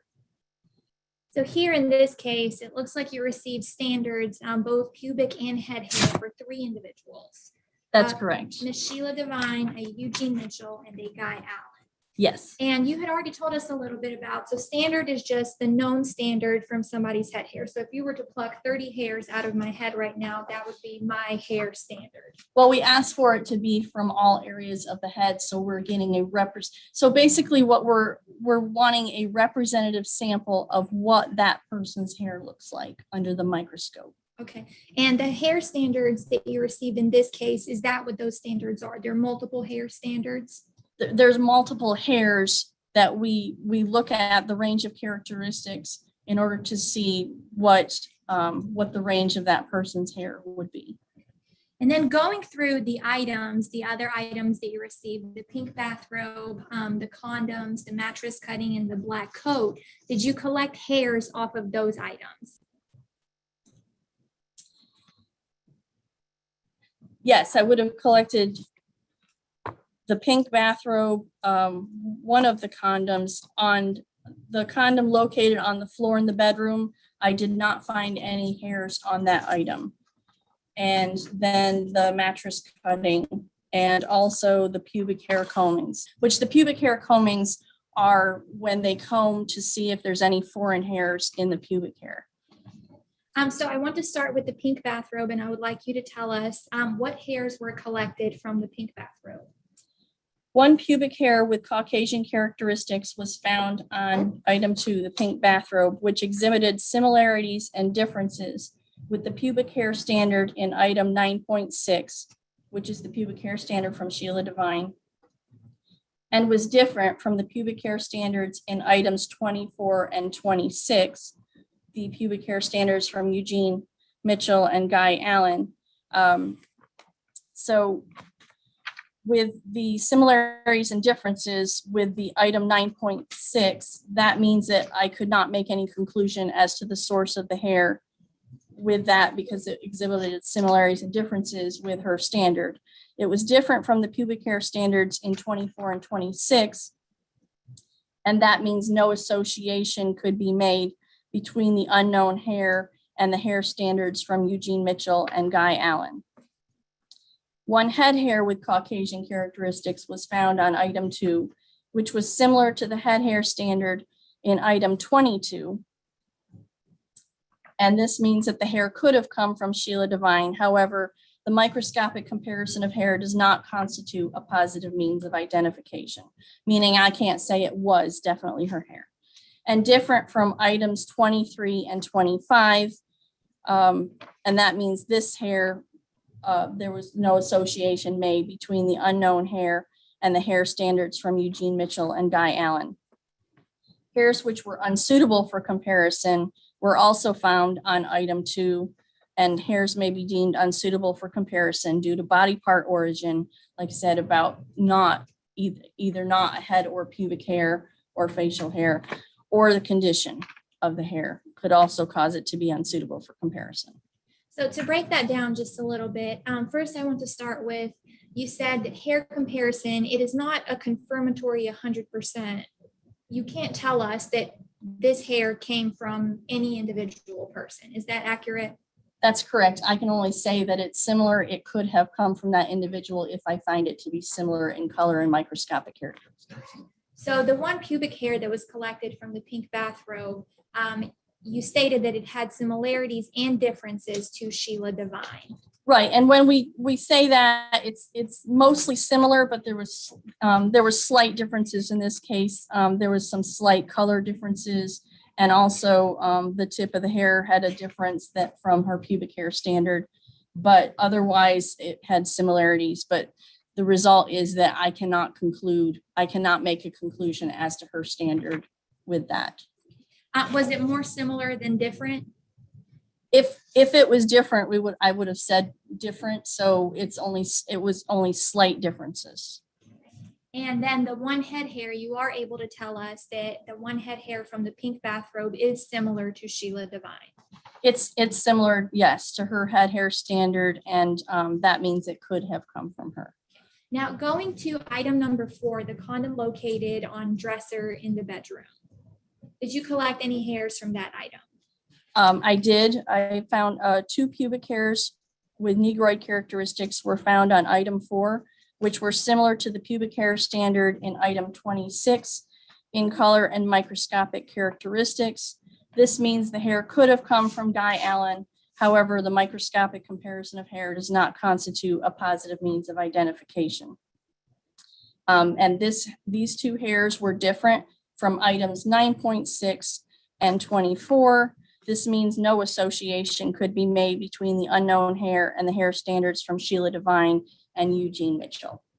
So both of those pubic hairs from the condom on the dresser, those you can tell us that they are different from Sheila Devine's pubic hair and Eugene Mitchell's pubic hair. That's correct. But they are similar to Guy Allen's pubic hair. They are similar to his pubic hair standard, yes. And then item number 6, the condom located on the floor in the bedroom, you didn't find any hair on that. No hairs were found on that item. Okay. And then item 9.6, the pubic hair combings from Sheila Devine. And you had kind of told us that this is just combing through her hair looking for foreign hairs. 9.7. 9.7, I apologize, yes. Yes.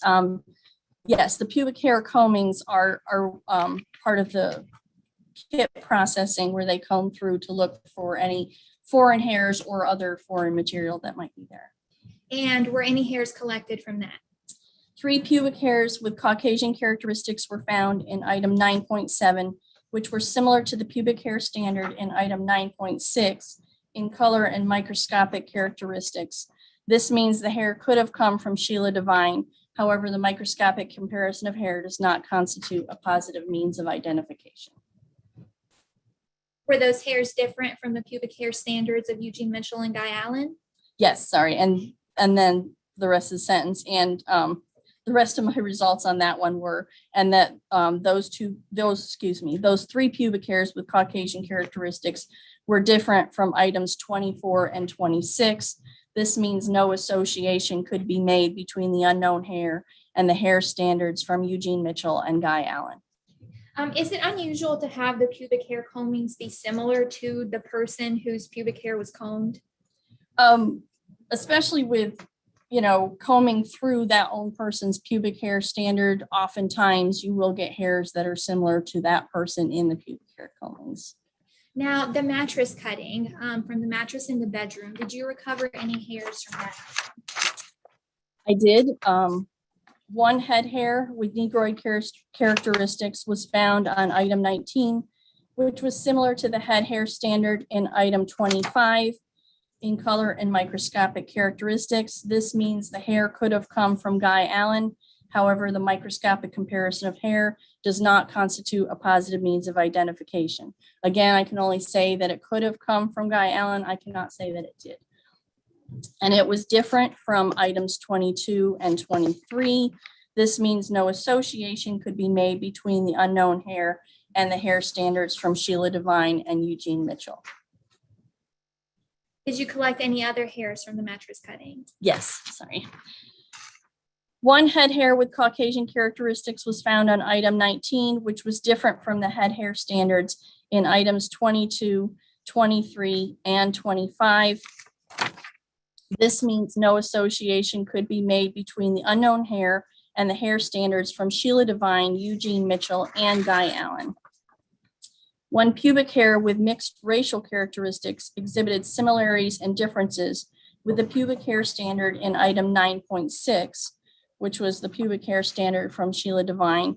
And this means that since there were similarities and differences, this means no conclusion could be made as to the source of the hair in regard to her standard. And it was different from items 24 and 26.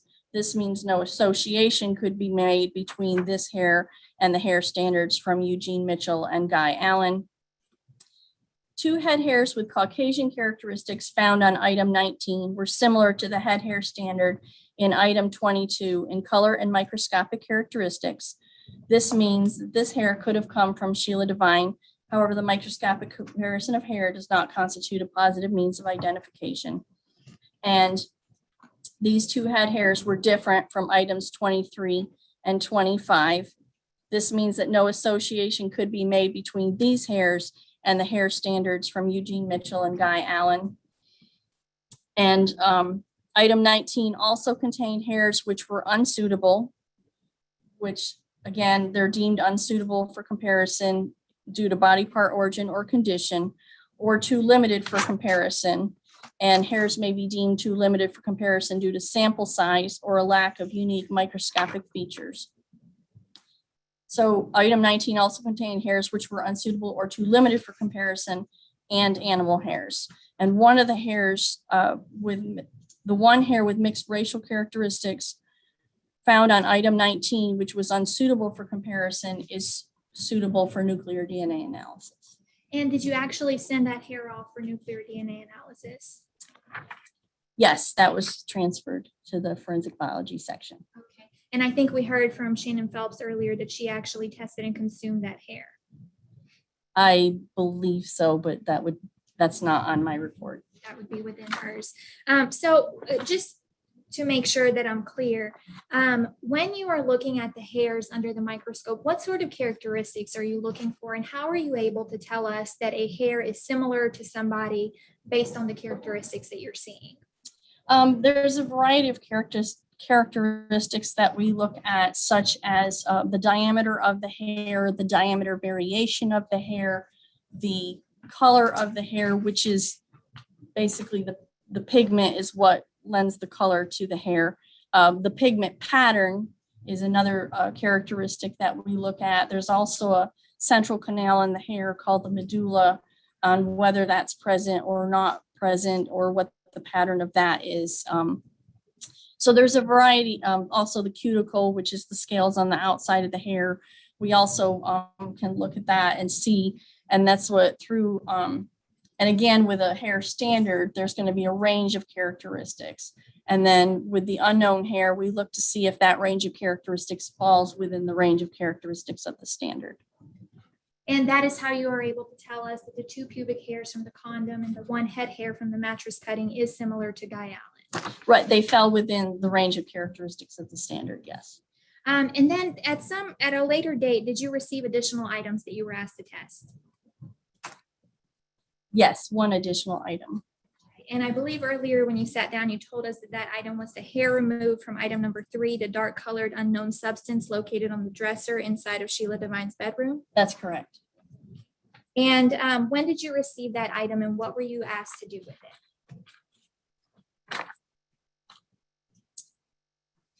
I received that item on September 18th of 2018. And I was asked to do a comparison with that item to the standards, the hair standards that had been collected prior to that. And when did you conduct the comparison? Yes, I did at a later date, once I had all the comparisons. Item 3.1. Sorry, in my first report, I determined item 3.1 was examined by stereomicroscopy, and it contained item 3.1 was 2 head hairs. And again, let me just clarify here that between the original report and this report, we did do some, we changed our report wording somewhat, so it's going to sound a little bit different. 2 head hairs with European origin characteristics were found in item 3.1. And with classifying it as European origin characteristics, classification of ancestry is based on macroscopic and microscopic characteristics that are typically observed in hairs from individuals of a given ancestral group. These classifications may or may not correspond to an individual's outward appearance or self-identification. So I determined that they were 2 head hairs with European origin characteristics, again, based on microscopic characteristics of the hair. And then I did a comparison, and the 2 head hairs with European origin characteristics were found in item 3.1.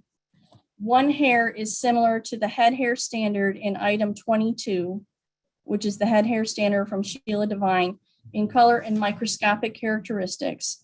And this was a type 2 hair association.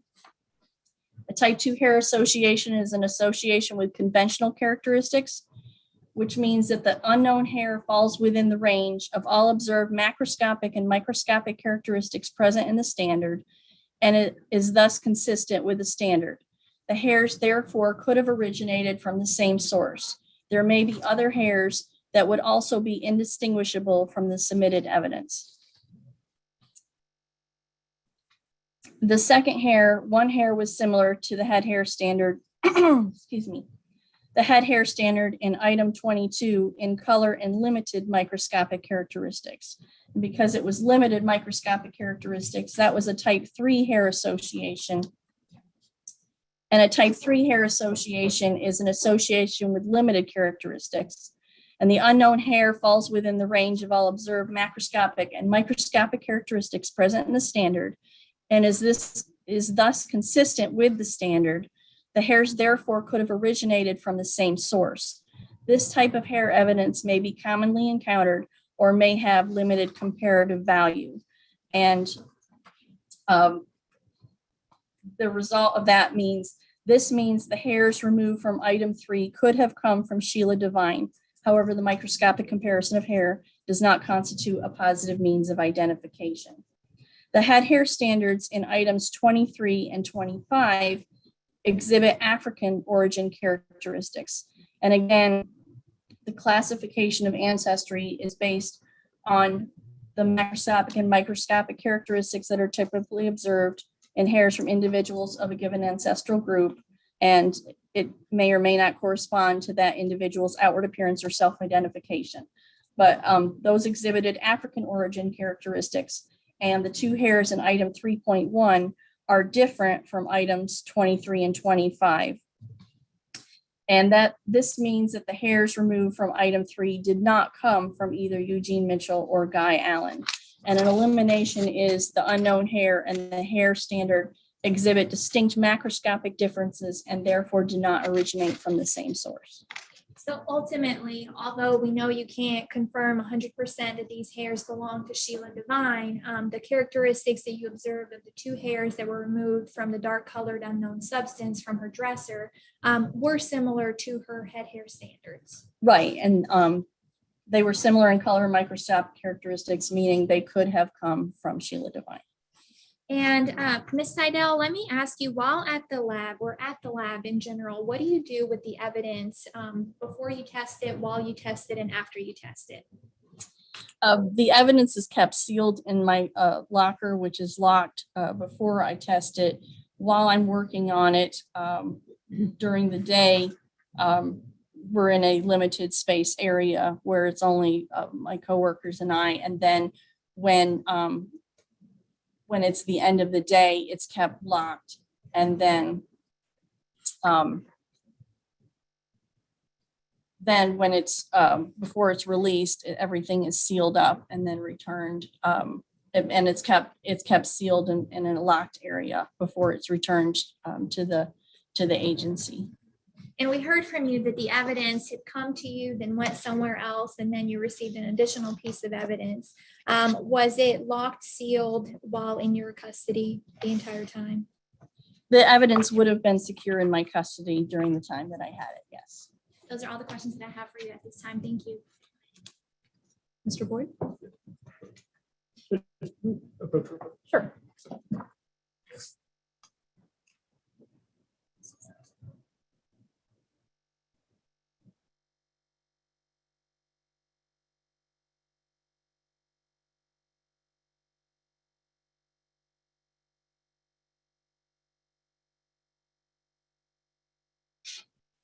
Okay, ladies and gentlemen, we're going to take our first break of the afternoon. It is now, let's call it 2:35. If you'll be back at 10 till 2, please.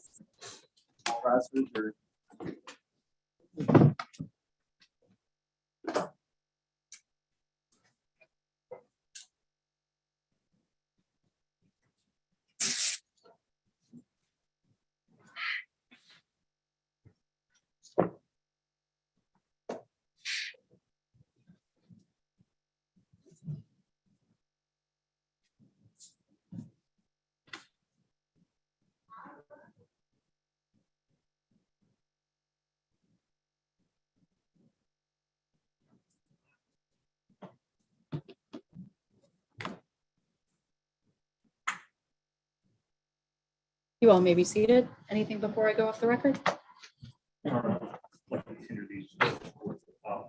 What, I'm sorry, what are those? Oh, avowal exhibits. Yes, sir. If you would get two, do you have stickers? Yes. You'll label them avowal number 1, avowal number 1, and avowal number 2.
Good. So he and me on the, It's gonna be yeah.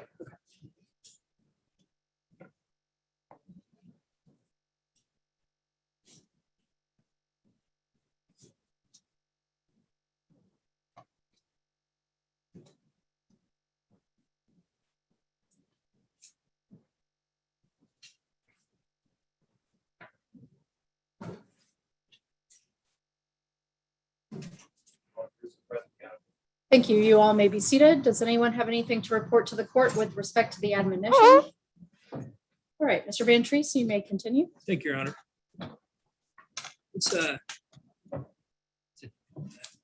Stidell or Stidell? Stidell. Stidell. All right. I'm Ryan Van Treese. I represent Marcus. Good afternoon. How are you? I'm going to obviously kind of go through the stuff that you just testified to your report, just kind of make sure that I understand it the way that I think I understand it. But before I kind of get into that, I do want to just talk a little bit about what it is that you do and the way that you phrase things kind of made me want to get a bigger picture of the conclusions you're able to draw out of these reports. I think you read language a bunch of times. Essentially, if I was to paraphrase it, you can either confirm or deny that these hairs are what you say they are. And when you have a match, you say they're similar, but you can't say 100% one way or the other. That's what they are. Hair comparison is not a positive means of identification. Sure. And I think that's what I heard you say a bunch of times, but that's the way I interpret it. Meaning that I cannot say that this hair definitely came from this individual. Good. And however, the flip side of that is you are able to exclude certain individuals or certain hairs. Because I think the language that I read it was that I was able to eliminate or I was able to exclude certain hair standards from certain hairs found on the different items.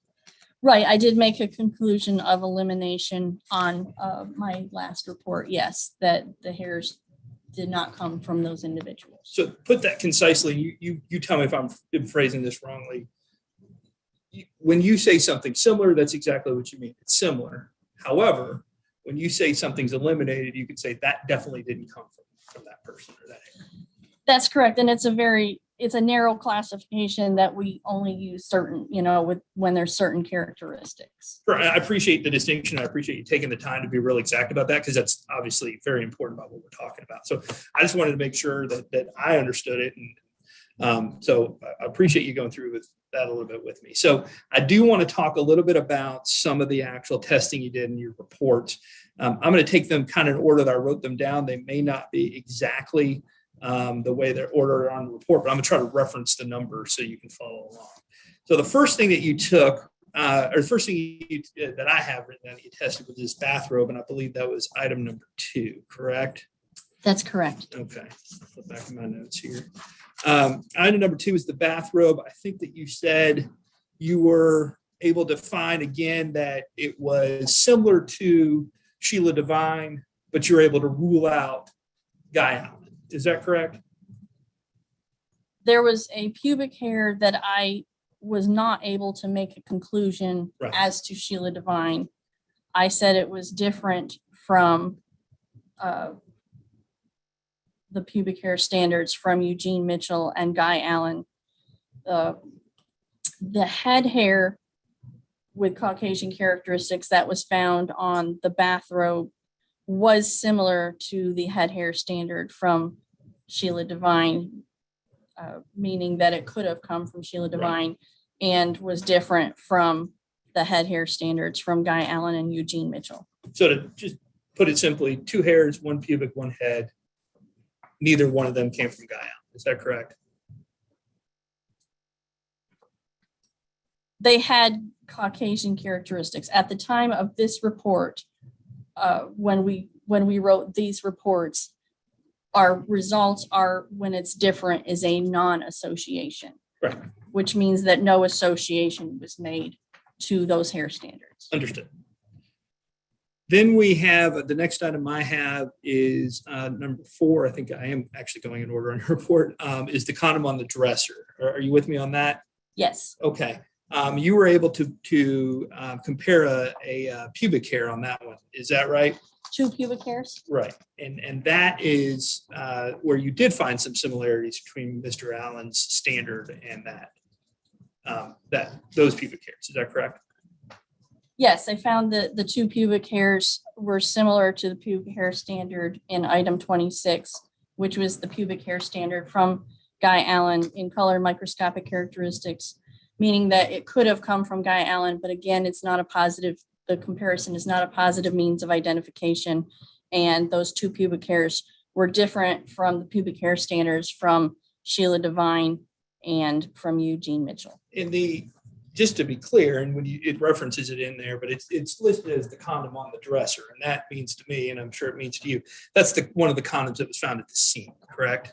Yes, that's correct. Okay, and it was sent for DNA testing prior to your testing or after? Do you know? It was prior, because if there were not multiple suspects in this case, Right. I would not have examined this condom. Okay, understood. And so we heard that the DNA evidence came back as a match on that condom. Sort of makes sense that the pubic hair would be a match as well, correct? Or would you just? We don't use the term match, but Sorry. again, if there were not multiple suspects in this case, I would not have examined the condom for hairs. Okay. So going down to the next item that I have is the condom on the floor. There was no hair that you were able to compare at all. Is that right? I did not find any hairs on that item. Right. Then we get to the mattress cutting, and I want to talk about that a little bit.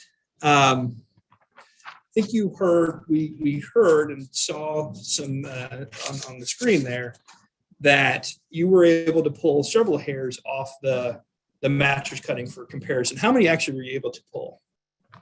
I don't know if pull is the right word, but obtain. Well, I don't have a number on the hairs that were unsuitable or too limited for comparison. Okay. So Why not? I'm sorry. Well, I'm saying you've noted every single thing in detail on here. How come you weren't able to note how many hairs you were not able to compare? What do you do with those after the fact? I do have it in my notes. I don't have in my report how many hairs. So I could go through my notes Sure. and count them for you. But that's why I was just clarifying that I don't have the exact number on the report. Understood. So you do keep track of it. Yes. Okay. So let me ask you to a little more pointed. How many hairs were you were suitable for comparison?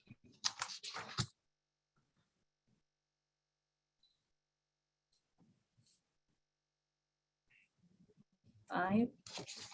Looks like 5. Okay. Let's go through them kind of one by one. The first one, I think, unfortunately, we kind of got 2 pages on here. Now I'm actually messing up my own. Mattress cutting is number 19, correct, on your list? That is correct. Okay. Now I'm with you. You were able to find one head hair with characteristics which are similar to the head hair of item 25, which is the head hair standard from Guy Allen. Is that correct? That is correct. The hair was similar in color and microscopic characteristics to the head hair standard from Guy Allen. And that is, again, subject to all the qualifications that you've said every single time, that it's similar, but you can't definitively say that it's a method of identification. Right. It's not a positive means of identification. I can say it could have come from him, but I cannot say that it did come from him. Okay. Then you found another head hair with Caucasian characteristics, which was different. And before we get into this, I don't think I heard you testify about this, and I'm not sure that I saw it on the list. So I want to ask you specifically about this, and I'm reading from your report. One head hair with Caucasian characteristics was found on item 19, which is the mattress cutting, correct? Yes, Okay. and I did read this sentence in my results. All right. Well, then I didn't hear the Commonwealth ask you about it then, which was different from the head hair standards of item 22, 23, and 25. The way that I read that means that head hair didn't match, or you were able to exclude Sheila Devine, Eugene Mitchell, and Guy Allen. I cannot exclude to an elimination point. I can only say that it is not associated to those hair standards. So would you say it's sort of a mystery hair? As of what you were presented with, you're not able to It did not, associate it with any one of those three. it did not fall within that hair did not fall within the range of characteristics of any of the head hair standards. That I Okay. had. And those three standards again were Sheila Devine, Eugene Mitchell, and Guy Allen. That's correct. Okay. Then the next one was a pubic hair with mixed racial characteristics that exhibited similarities and differences with the pubic hair in standard 9.6 and was different from items 24 and 26. Can you explain that to me just a little bit more, what that means? Again, first of all, when we're characterizing a hair, we're looking at the characteristics of the hair. We're not characterizing an individual.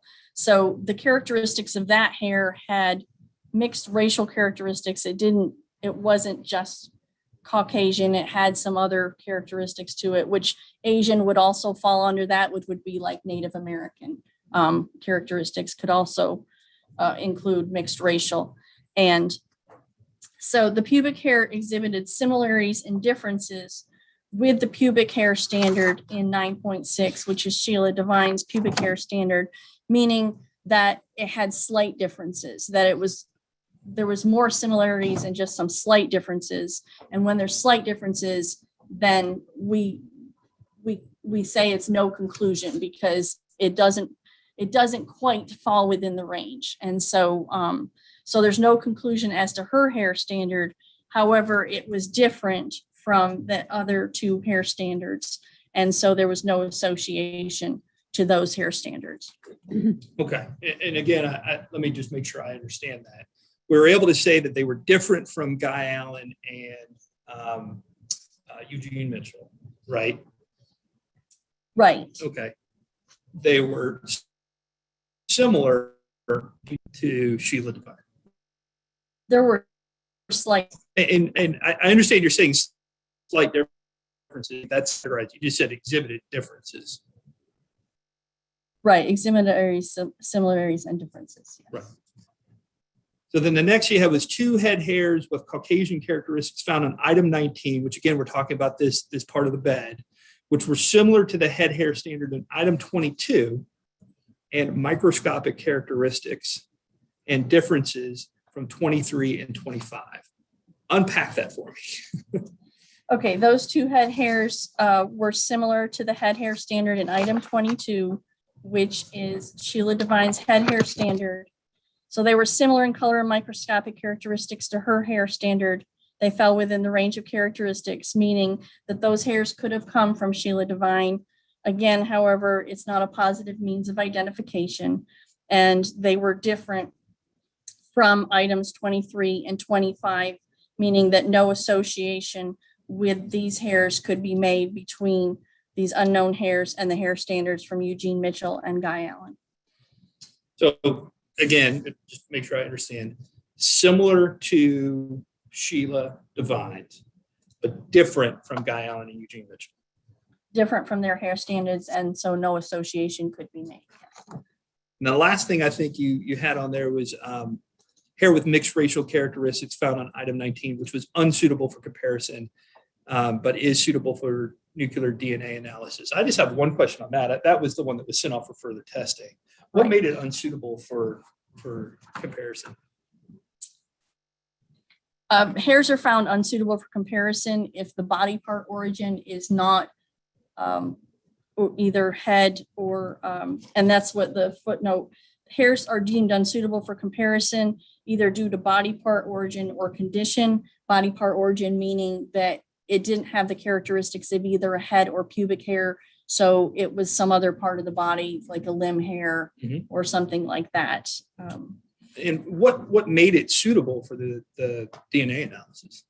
It had, and I can consult my notes, it Sure. would have had possible tissue at the Okay. root. I understand. Okay. All right. So I'm if you're okay, I'm ready to move on to the next item, which is the coat, which I think is item number 20 on not the house coat, I'm sorry, the Foot Locker coat. Okay. Are you with me? Okay, so I have a couple of questions about that, and I think that's kind of one of the first things you talked about. You talked about sort of the, I might not use the right word here, but the physical characteristics of the coat, that it was not something that would easily retain fibers. Is that correct? The body of the coat would not have. There were actually different, the coat was made up of different materials. The knitted cuffs were different. But again, I didn't find anything on there. The main body of the coat was a type of material that would not have easily retained fibers. Is it kind of like slick? Is that sort of a, Yeah, I believe that I had it more listed as shiny, okay. but you know, coats are made to be durable so Right. that they're not shedding. In shedding means it just, things will just kind of fall right off of it pretty easy. I go like this, it's gone more easily than if I was wearing some cotton or. Right, or Right. flannel, something fuzzy. Exactly. Okay. And so when you're kind of dealing with items like that shed easily, like the coat, a lot of times sort of time is of the essence as far as when you want to bag it and be able to preserve it. Is that correct? Would that be fair? Do you mean, okay, you said if they shed easily. Like this coat, you know, it as more you move around, the more likely it's going to shed whatever fibers are on there. Oh, okay, sorry. By shed, I thought you meant shed its own fibers. No, I just meant like if I'm wearing this coat and I have like a stray hair right here, you know, obviously I could go like this and get it off, but also as I move around, it can Right, also shed. Right, as activity, and also, you know, as you come into contact with other materials, it can transfer to something else. Right. And so that's why I was going back to. So you sort of want to kind of collect those type of things as quick as possible, because the chances of it shedding anything of value is higher as time goes on and it's moved around. Anything that has transferred to it could be lost, yes, and they've done studies on that things don't stay when, you know, there's activity going on, that any transfer of material will start being lost. I was going to ask you that, but yeah, I think there are studies out there that said that exact same thing. Yes. I didn't come up with that on my own, so thank you. So I want to ask you just a couple more questions about the code, because it doesn't sound like you're actually to find much on there at all, really. I didn't find any fibers that were similar to the fabric standards from the other two items that were at the scene. Did you check it for hairs?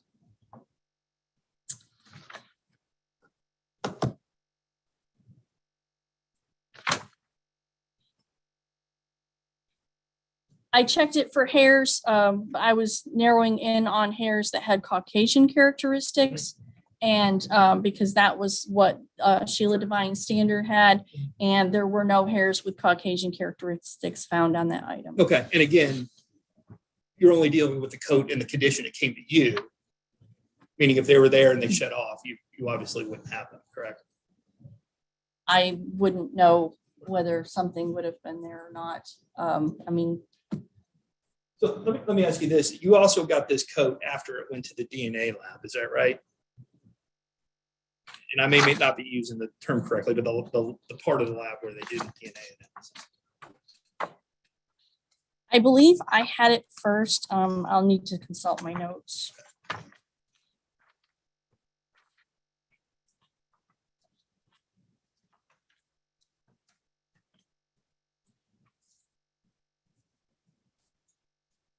I had this item, and then I consulted with the DNA analyst on this coat. And then after discussion, I transferred this item to her and then received it back from her. Okay. So at what point in that process did you do the analysis as far as trying to find hairs or fibers on it? Did you find it before you transferred it to her or after you transferred it to her? It was after I transferred it to her so that I did not interfere with her analysis. However, the DNA analysts are trained to preserve evidence for trace evidence. So. Okay. But ideally, if you had it in your possession, you would want to analyze it as it comes in immediately, right? In this case, we discussed it and we determined that it was better to transfer it to her first. However, my exam paper that I had was kept with it so that it would preserve any trace evidence. And again, the DNA analysts are trained to use care so that they are not interfering with any trace evidence, so that when it went back to me that there wouldn't have been anything lost. Okay, just a few more and I'm almost done. So next on the list was the hair from the unknown substance. That's, I think, 3.1. That's kind of when we skip over to your other reports, correct? That is on my next reports, yes. Right, 11 and 12. And again, I'm probably not going to say it exactly right, so I'll depend on you to correct me, but it was similar to Sheila Devine's, but you could eliminate Guy Allen and Eugene Mitchell. Yes, the head hairs had European origin characteristics, and I determined that they were different. Those two hairs were different from the head hair standards from Eugene Mitchell and Guy Allen, and that this means the hairs removed from item 3 did not come from either Eugene Mitchell or Guy Allen. Last couple things. The last one I have on my list is 9.7. That's the pubic hair combing. I think you testified that that's actually something that I think you referred to comes from the kit. That's something that's done at the hospital, right? The same nurse. It would have been part of the kit collection, yes. Right. And so you were able to find similarities again to Sheila, but you did not find any sort of, or you found differences or were able to eliminate both Guy Allen and Eugene Mitchell. Again, this hair was similar to Sheila Devine's pubic hair standard, meaning that the hairs could have come from her. They were different from Guy Allen and Eugene Mitchell's, meaning that no association could be made to their hair standards. So by my count, out of all the hairs that were tested in this case, or compared, I guess is a better word for it, there were 2, I think, that were similar to Guy Allen, and that was the condom on the dresser and then hair from the mattress cutting. Is that correct? That would be 3 hairs total. Right, but from 2 locations, I guess I should say. Of the items that I had, this is the items I have. I can only report on the items. I Right. have. I'm saying they came from the condom on the dresser and the mattress cutting. Yes, those are the 2 items that I found hairs similar to his standards.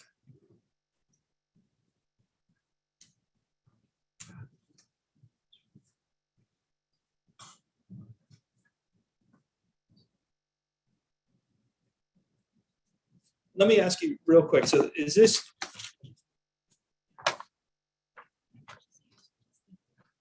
have you had a chance to review Shannon Phelps's lab notes on this at all? I don't really have a reason. I mean, I was aware of some of the results of her testing. Like I said, some of the items I would not have examined if there were not multiple suspects in the case. Okay. But I don't recall what all of the results would have been. May I approach the witness, Judge? You may.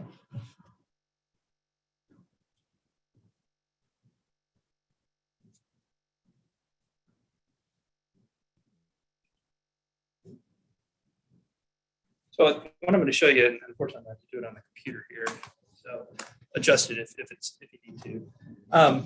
What I think I'm looking at there is Ms. Phelps's lab notes in relation to this coat. Mhm. And I see on there that it says something about hairs being collected and put in a tent. Is that correct? Right, Did you ever get those hairs? I did. Okay. What did you do with those? I examined them. Okay. What results did you have? I found that there was 1 hair with Negroid characteristics. Did you compare it to anything? No, I was only looking for hairs with Caucasian characteristics on the coat. Okay, so because it didn't match, because it was, I'm trying to phrase this correctly, because it was not Caucasian in nature, you didn't feel like you needed to compare it to Sheila Devine's. Is that correct? I didn't do any further characterization of it because I determined that it was not Caucasian characteristics. Okay, so, but we don't know if that is Eugene Mitchell's. Is that correct? Because you didn't compare it. That's correct. Okay. I don't have anything further. Anything else? Nothing else, Your Honor. May this witness be excused? All right, thank you, ma'am. You may step down. Excuse me.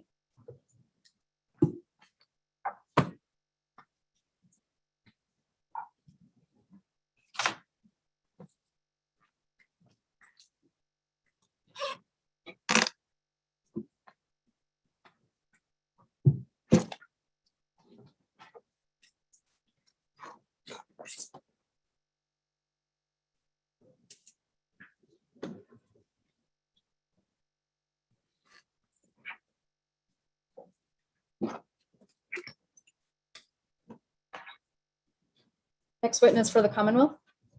The Commonwealth calls Dr. Kathleen Lewis.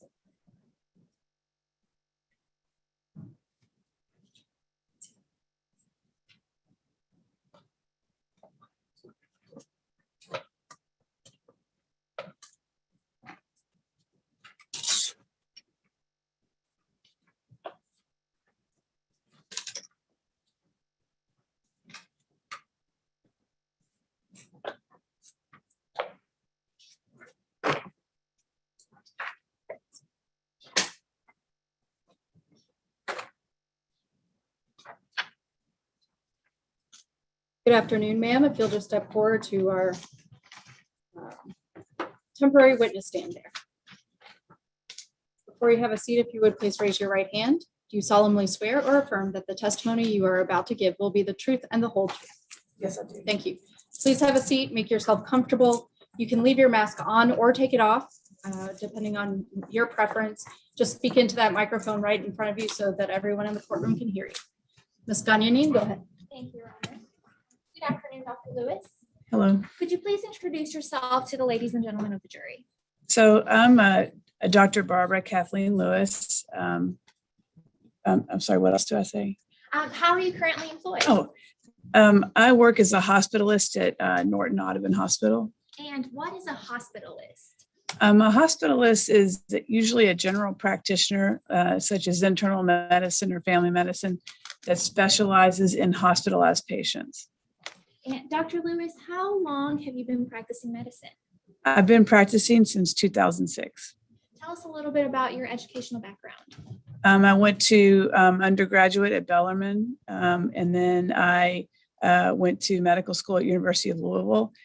And after that, I did a 4-year residency in internal medicine and pediatrics. And after that, I did a 1-year fellowship in hospice and palliative medicine. And what is your undergraduate degree in? English.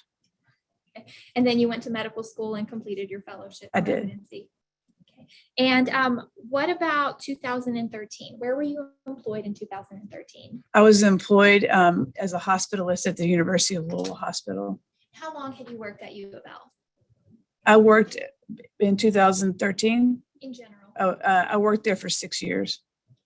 And what sort of specialized training and certifications do you hold in order to be a hospitalist? I am board certified in internal medicine. Now, back in November of 2013, did you become involved in the treatment of Sheila Devine while she was at the University of Louisville Hospital? I did. And are records prepared for every patient that stays at any hospital and specifically at the University of Louisville? Yes, Did you previously review the records that were prepared for Ms. Devine? I did. And are those records routinely kept in the custody of University of Louisville? Yes, they are. And the records that you reviewed, were those certified by the hospital? Yes, they were. And Your Honor, at this time, I would move to introduce CONNELL Exhibit 140. Can we approach her? You may.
And Your Honor, if I may approach the witness. You may.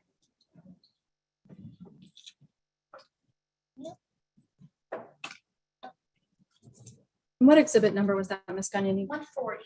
I think we're a little out of order. I think we're missing 2 right now. Okay. Okay, Dr. Lewis, that is a lot of paperwork. Yes, ma'am. Were you the sole doctor that treated Miss Devine while she stayed at the University of Louisville? No, ma'am. And is that unusual? No, that's pretty typical. Why is that? Oftentimes when someone needs to be hospitalized, they'll need a variety of doctors depending on what their diagnosis is. For instance, in this patient's case, she required an intensive care specialist, a neurosurgeon, an infectious disease specialist, and me, and probably some others. It's very common for a hospitalized patient to have more than one doctor. Let's start with your involvement specifically. And let me ask you, this was now almost 8 years ago. Do you have specific recollection of Miss Sheila Devine? I do. You actually recall her from your memory? I do very well. And what kind of condition was she in when you received her? When I took over her care, she was what we call obtunded, which means unconscious and unresponsive. And then she had a very abnormal neurologic exam. When you say abnormal neurologic exam, what do you mean by that?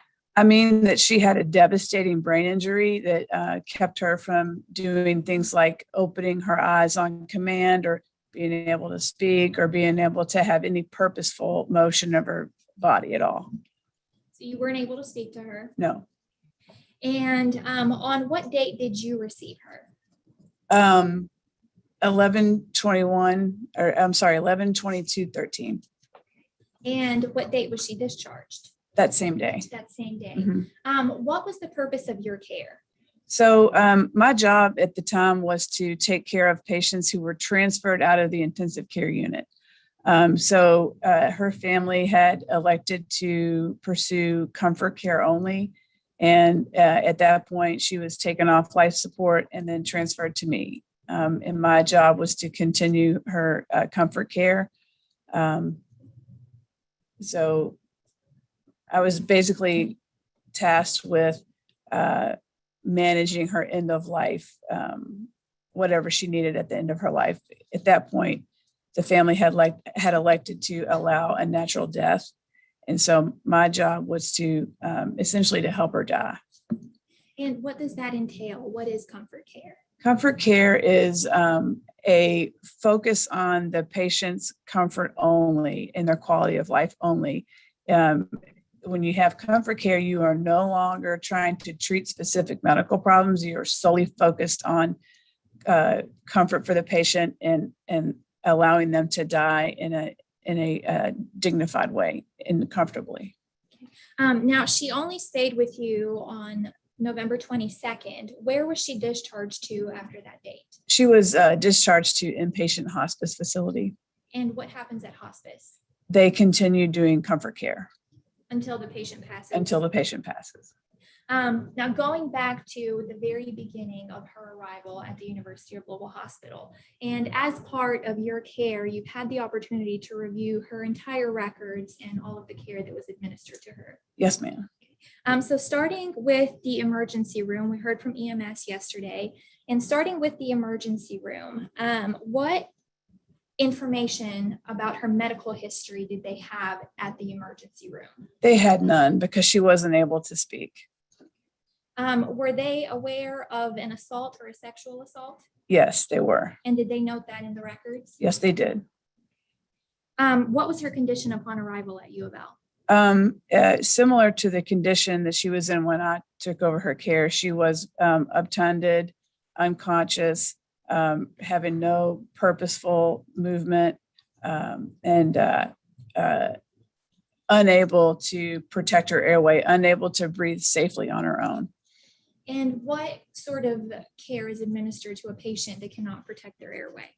There's something called an endotracheal tube that's inserted. It's a hollow tube, and then you can hook up a device to the outside part of that will deliver air to the patient, essentially to breathe for the patient. Was that done to Ms. Devine? Yes. Were there any notes about her pupils? Yes, there were.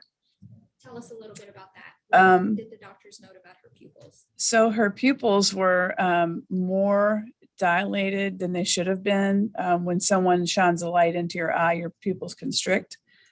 So they were dilated. And then when they did shine the light in her eyes, her response to that was very slow to constrict. And if you do that to a normal person, their pupils will constrict, really quickly. What is that indicative of? It's indicative of brain injury. Did her pupils also deviate to the left? They sure did. And what does that indicate? That also indicates brain injury.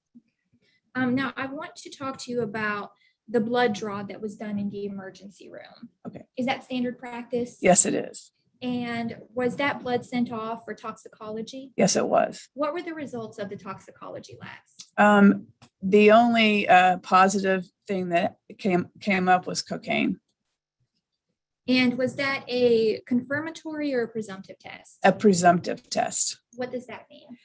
That means that, well, let me give you an example.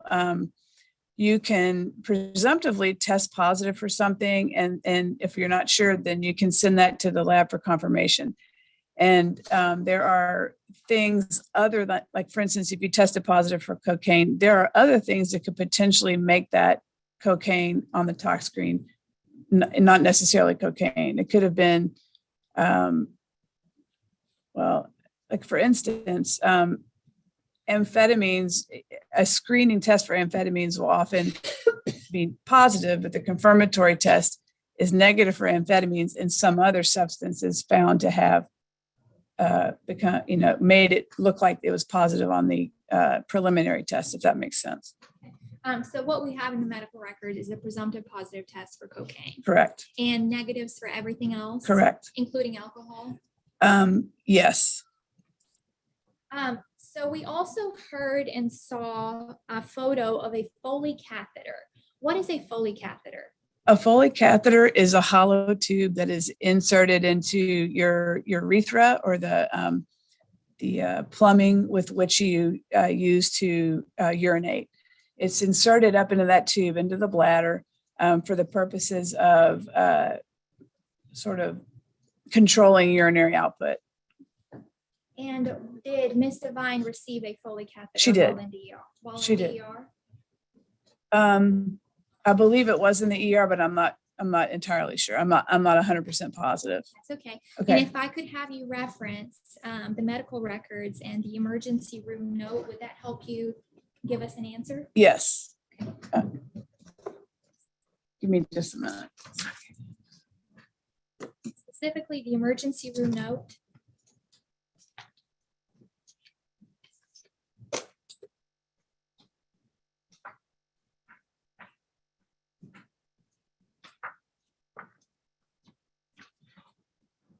Before I try to go through this really large amount of to find this. That's okay. I have a copy if that would be quicker. Yeah, that would be quicker. Your Honor, if I may approach. You may.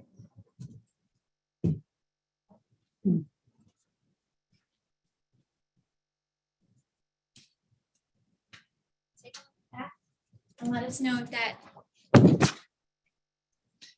Yes, she had the Foley catheter placed in the emergency department. And who placed the Foley catheter at the emergency department? It was a SANE nurse. So a sane nurse placed that Foley catheter in the Correct. Correct. ER. Did the ER also order CT scans of Miss Devine? They did. And what is a CT scan? A CAT scan is a little bit like an X-ray. It uses radiation to look at tissue in the body. An X-ray is one view. A CAT scan is many views. And what are we hoping when they ordered the CAT scan? What are they hoping to see? What they would want to see is a really distinct difference between white matter and gray matter. They would be looking for the presence of blood or a skull fracture or a tumor. Those are things that we look at. Can you also see trauma to the brain on a CAT scan? Yes, especially if there's bleeding. And in this case, was there bleeding in the brain? Yes, there was.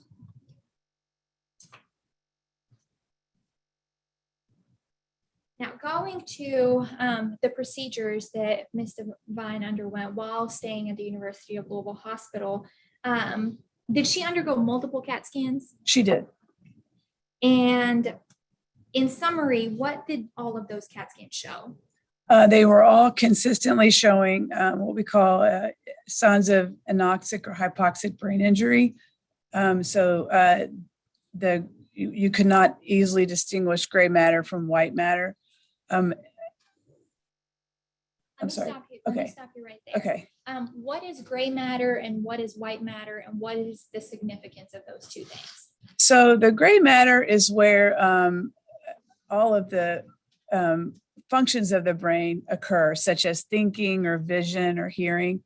And then the white matter is the is the electricity that delivers that to, if your gray matter is saying move your right arm, the white matter transmits that message to your arm. So is it fair to say that loss of gray matter is bad, It's a devastating injury. a fatal one?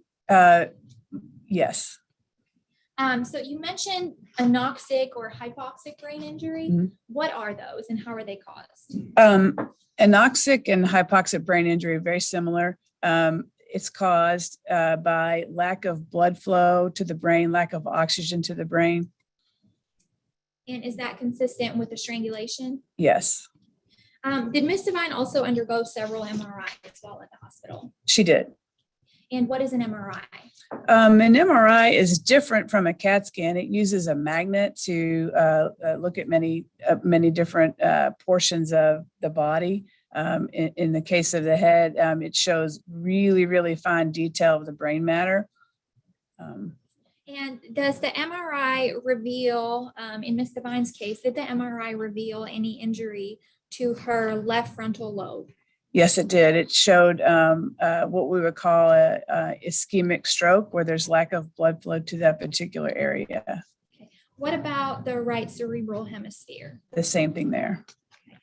So left frontal lobe, is it safe to say that's up here? Yes, it's right here. And where is the right cerebral hemisphere? I'm sorry, is it cerebral or cerebellar? Cerebral. Okay, that's in the back of the brain. Okay, so she had injuries in both of those places. She did. You let us know that she was discharged on November 22nd, Yes, ma'am. and we heard yesterday she was admitted on November 12th. Yes. Did she make any significant improvements while staying at the University of Louisville Hospital? She did not. And what were her final diagnoses? Can I refer to my discharge summary? You Okay. can. It is labeled as discharge on the tab.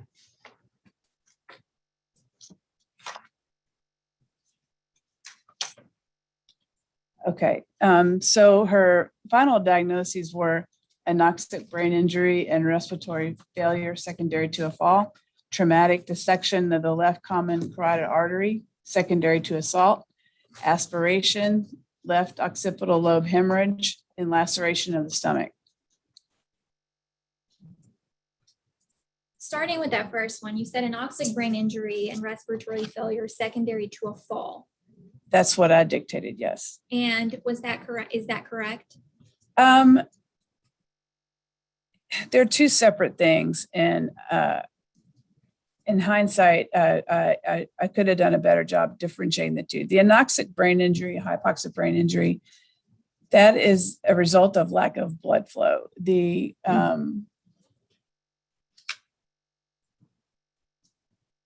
It looked like she could have fallen, and that's where the blood came in the back of the skull. So that part is consistent. The respiratory failure would have been more due to the anoxic brain injury, and you wouldn't necessarily get anoxic brain injury just from a fall. So where it looked like she could have fallen, are you associating a fall with trauma? Yes, Okay. And can trauma also be caused by hitting? yes, it can. And then the anoxic brain injury you had already told us is consistent with strangulation. Yes, ma'am. Okay, what is the impact of an anoxic brain injury on a human body? If the lack of oxygen goes on long enough, it's a devastating brain injury. you want more detail? Yes, please. Okay, so the anoxic brain injury, as I said, is a devastating brain injury. It can render a person permanently unconscious, like in a persistent vegetative state. It can render them brain dead, and it can cause death. And generally, how is an anoxic brain injury caused? In addition to loss of oxygen? It's lack of blood flow. So that can be caused by strangulation, or any process where the patient's not able to breathe or not able to get oxygen in. And is it something that can be cured or reversed? No, So it is a permanent. it is a permanent brain injury. And when the brain is injured, when the brain does not work properly, what happens to the rest of our bodily functions? It depends on the degree of brain injury. In a case like this, what would happen, what you would see is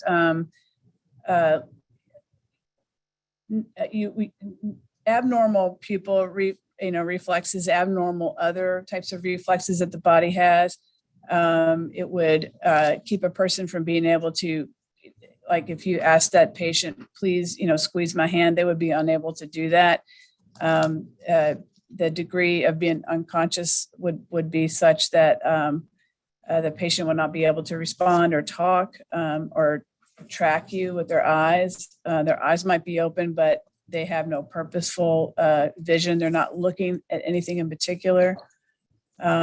And, again, if it's bad enough, it can depress even the most basic reflexes like the drop to breathe or the heart rate. And actually, in Ms. Devine's case, was she able to sustain her breathing on her own? She had what we call agonal breathing, which is the body's last ditch effort to breathe. It's not a normal type of breathing. It is the type of breathing that happens as you are dying. And what about eating? Was she able to eat on her own? No, she was not able to eat. So while she was at the hospital, how was she sustained? Well, she was on a ventilator for her breathing, and then she had a small tube inserted for tube feedings, and the liquid would go down the tube into her stomach. And when you received her, had both of those things been stopped? Yes, they had. So she was tasked with breathing on her own, and she was not able to eat. Correct. You also had mentioned aspiration, that was Yes. one of the diagnoses. What is aspiration? Aspiration is when a person whatever contents they have in their mouth ends up going into their trachea, the breathing tube, rather than the esophagus, which is the food tube. And can a person with aspiration control their airway? It's possible. In a patient with a severe brain injury, they would not be able to protect their airway because that reflex is taken away because of the brain injury. Aspiration almost exclusively occurs with some sort of dysfunction of the swallowing ability. And eventually, can aspiration lead to respiratory failure? Yes, it can. And did Ms. Devine experience respiratory failure while at the hospital? Yes, she did. And some of that was because of aspiration, but some of it was also due to the brain injury that she had. Now, finally, I want to talk to you about the traumatic dissection of the left common carotid artery. Okay. Where is our carotid artery? Your carotid arteries are here and here.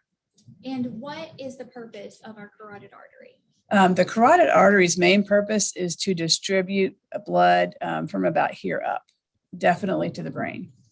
What happens when it is damaged? With a carotid dissection, if you think of the carotid as a tube within a tube, it has an inner wall and an outer wall, and then hollow in the middle so blood can flow. It's like a pipe. And so what happens in the dissection is the inner layer separates from the outer layer, and blood can leak in there and form a clot. And does the dissection of the carotid artery, could that be consistent, or is that consistent with the strangulation? Yes, it could be. With a forceful strangulation, it could actually dissect the artery in the neck. Yes, ma'am. In fact, trauma such as strangulation is the most common cause of a carotid dissection. And what sort of, obviously, Ms. Devine, she suffered from the dissected carotid artery. What sort of impact did that have on her bodily functions? The most dangerous and feared outcome of a carotid dissection is that the clot that I mentioned, pieces of it break off and travel to the brain, causing stroke. Are you aware if Ms. Devine suffered any strokes while in the hospital? Yes, ma'am. She did. She did. And that is consistent with the anoxic brain injury as well as the dissection of the carotid artery. Yes, it is.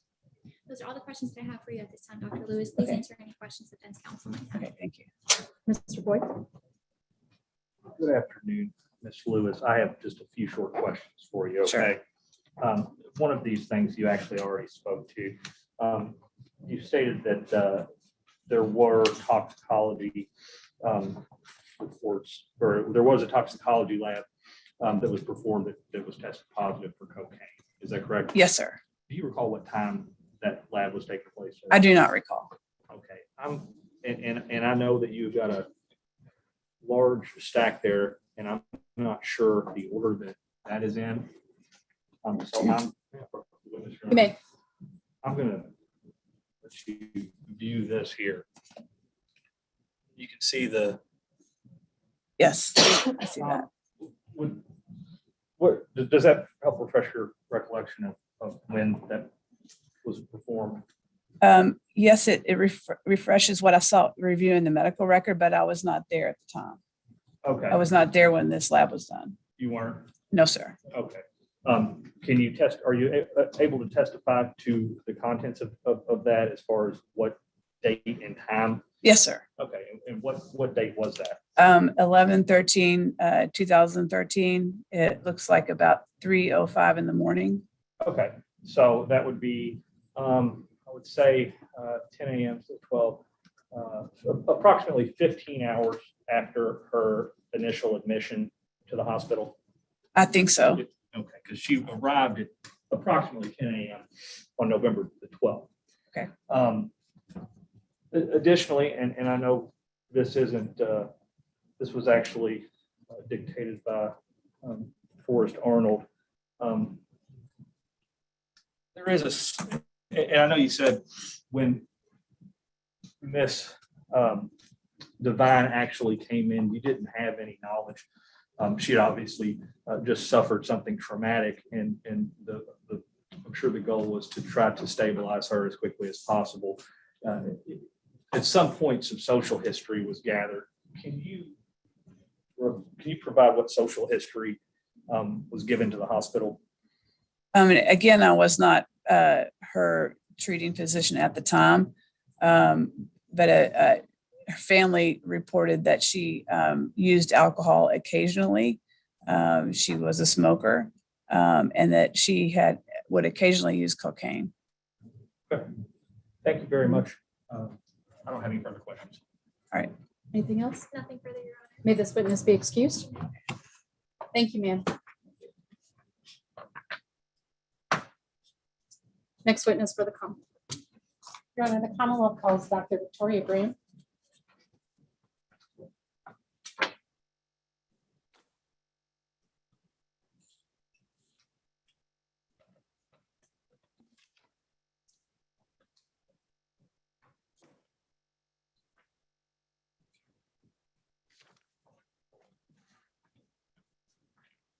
Your Honor, may we approach quickly? with Yes. respondent?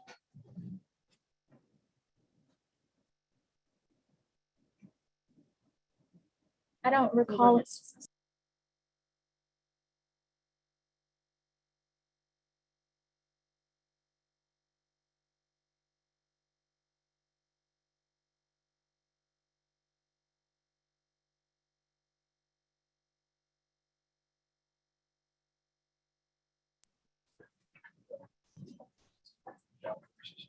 Okay, good afternoon, doctor. If you would please raise your right hand. Do you solemnly swear or affirm that the testimony you are about to give will be the truth and the whole truth?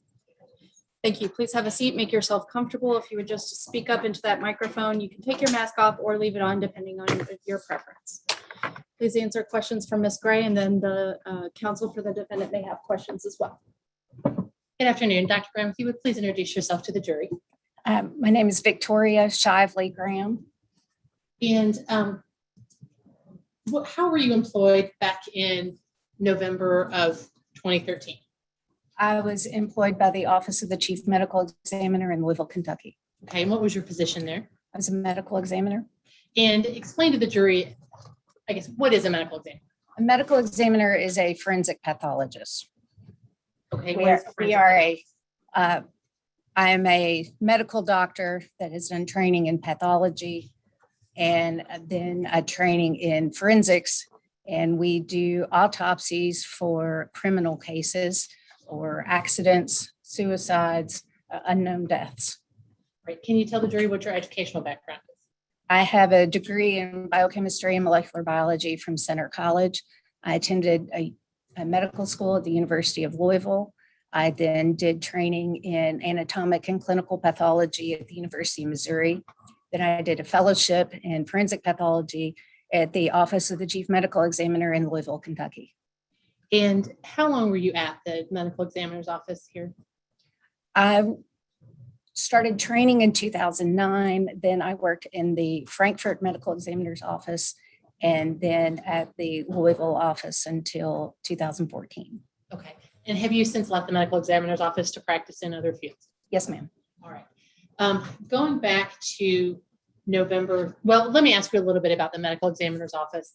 How is the medical examiner's office part of any law enforcement agency?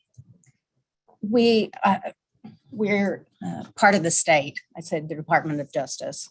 Okay. By the state. All right. Are you connected to any particular law enforcement agency or any prosecutor's office or anything like that? No, ma'am.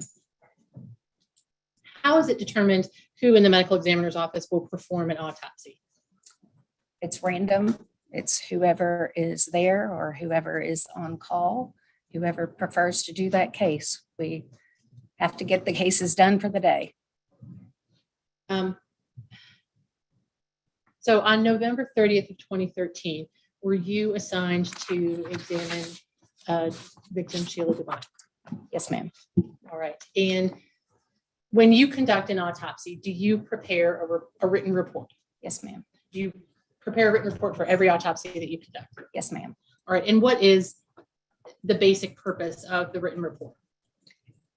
To document all of our findings, to find the cause of death and to give to the coroner, to help detectives if an investigation of a possible homicide.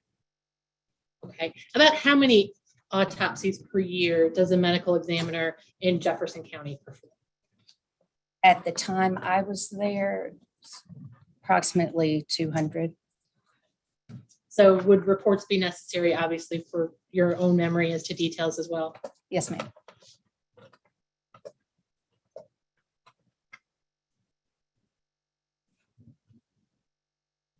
All right.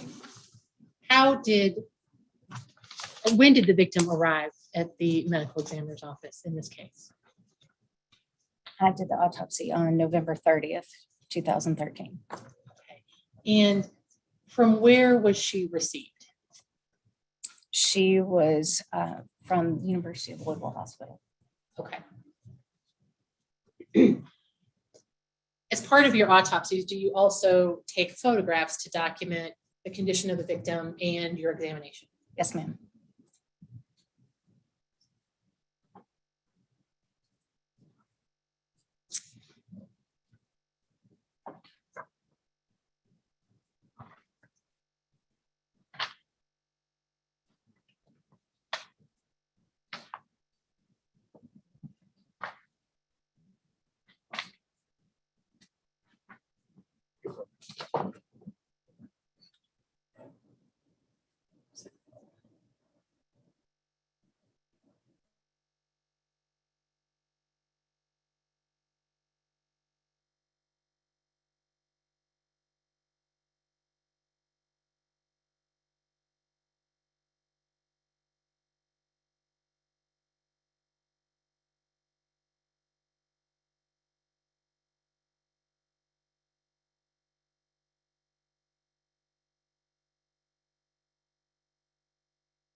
Doctor, I'm going to hand you some photographs that have been labeled Commonwealth Exhibits 141 through 148. If you would look at those photographs and just tell me if you recognize what's depicted in those photos.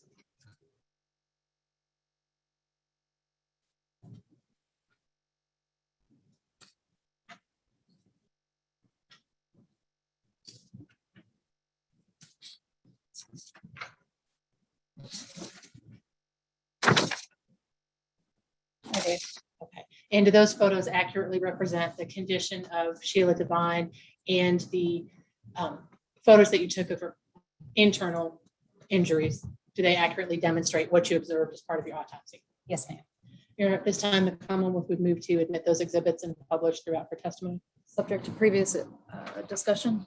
Yes. So admitted. Okay, so let me start by walking you through a little bit about your report. First, did you note the height and weight of Ms. Devine? Yes, ma'am. All right, how tall was she? 62 inches.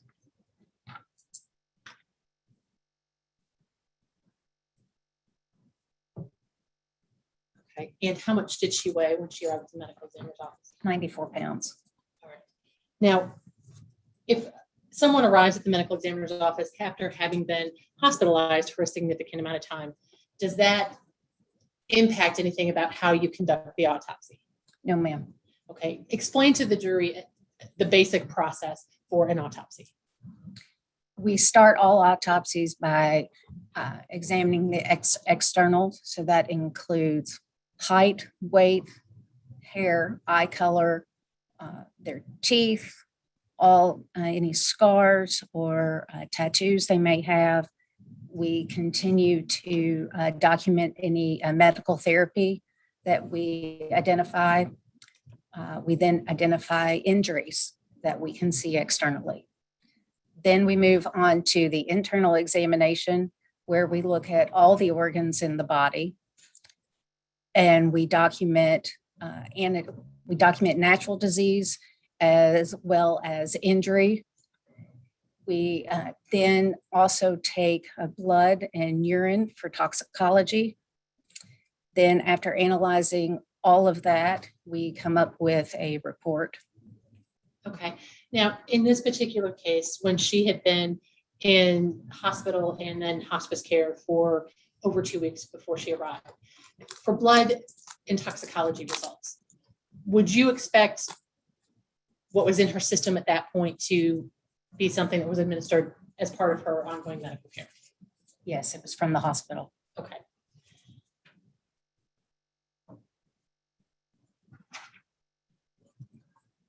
All right. When you receive a victim at the medical examiner's office, do you typically take a identification photo of their face to document their condition upon arrival? Yes, ma'am. Okay, and is that the photograph that's labeled Commonwealth Exhibit 141? Yes, ma'am.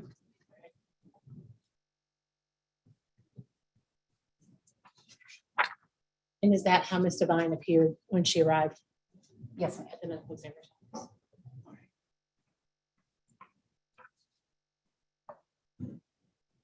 As a result of your autopsy, were you able to reach a conclusion about the cause of death in this case? Yes, ma'am. And what was the cause of death? Was multiple traumatic injuries, including blunt force injuries to the head and strangulation. And what is when I say mechanism of death, do you also determine a mechanism of death as part of your autopsy? Yes, ma'am. All right, and what does that mean? What's the difference between cause of death and mechanism of death? Cause of death would be how they died. So, for example, a heart attack or a pneumonia, in this case, strangulation and blunt force injuries.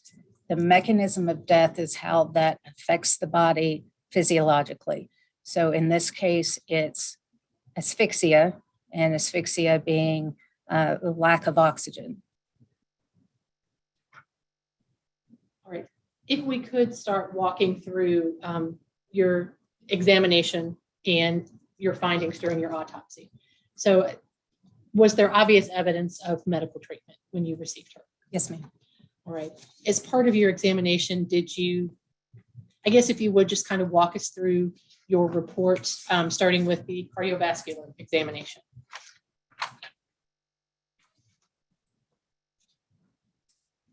Her heart appeared normal and was 280 grams, which is of a normal average size. It demonstrated her arteries around her heart demonstrated approximately 25% of atherosclerotic stenosis. So that's about 1/4 of the caliber of her coronary arteries were blocked. Is that Otherwise, unusual for someone at age 61? no, ma'am. All right. And was anything about your examination of her heart or cardiovascular organs of any connection to her death? No, ma'am. All right. What about your examination of her lungs? Her lungs had large amounts of anthracotic pigment, so that's black discoloration. She probably was a smoker, is what I can assume from that. She also had a lot of mucus in her bronchi, especially her right lung. And in her right lower lobe, she had an abundant amounts of mucus indicating a pneumonia. Okay. Now, we just heard from one of the doctors who provided care in the hospital. Is pneumonia something that tends to happen when someone's on a ventilator for an extended period of time? Yes, ma'am. All right. And was your exam consistent with someone who had been on a ventilator for 10 days? Yes, ma'am. All right.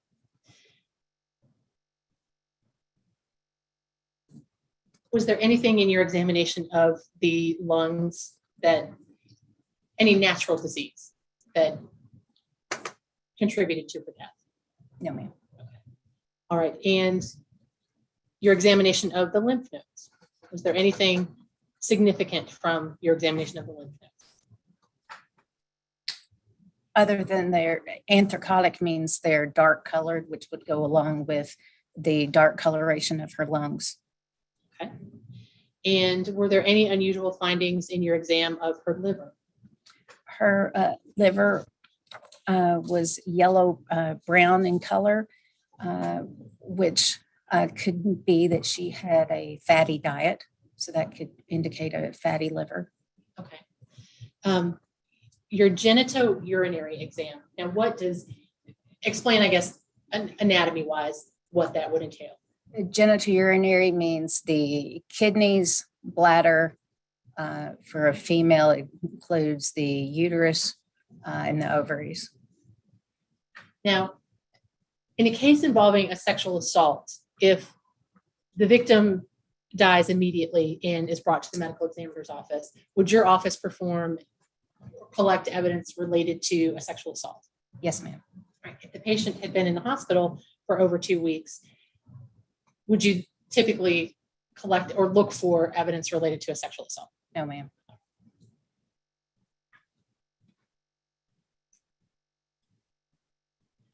Right. Your examination of her neck. Can you tell the jury what you noted during that?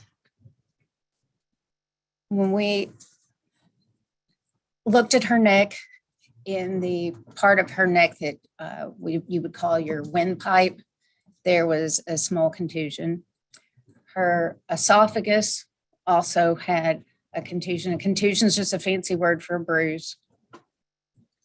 In the back portion of it, at the top half, there was also a contusion on her thyroid gland, which is a gland that sits in the front of your neck. She also had a fracture of her hyoid bone, which is a U-shaped bone at the top of your neck structures, and a cartilage that underlies the thyroid gland. A tip of it was also fractured. Okay. And what do those injuries indicate to you? A significant amount of pressure on the neck. And did you, as part of your autopsy, photograph some of the internal injuries to the neck? Yes, ma'am. Okay. And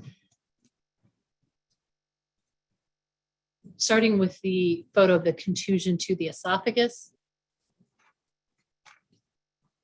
No worries.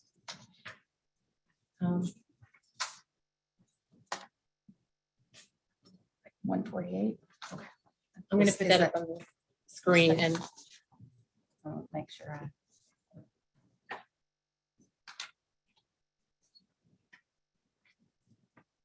Okay, yes, I'll put that 148. photo up on the screen and ask you to explain to the jury what we're looking at. And I have a pointer if that would be helpful.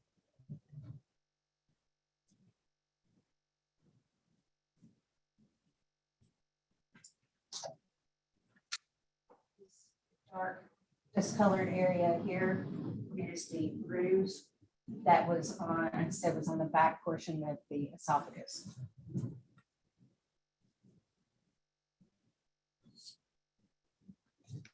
So is that is that type of injury consistent with strangulation?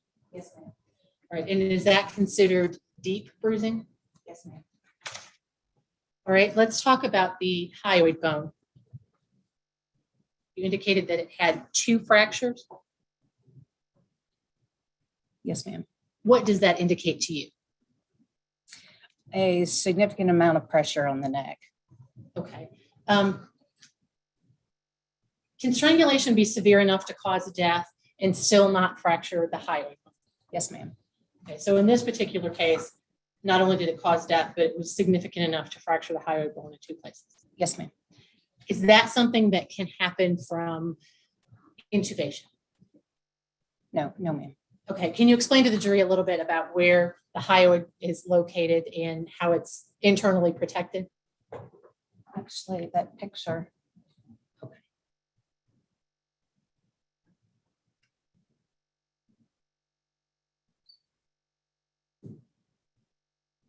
Your hyoid bone curves around up here. So this is way back here in the back of your neck structures. So this sits, would be basically up here under your chin. To have your chin down this way, you would not be able to get to the hyoid. It's way up here of several structure, muscles and other soft tissues in front of it. So is it fair to say that it would require a significant amount of pressure to cause damage that internally? Yes, ma'am.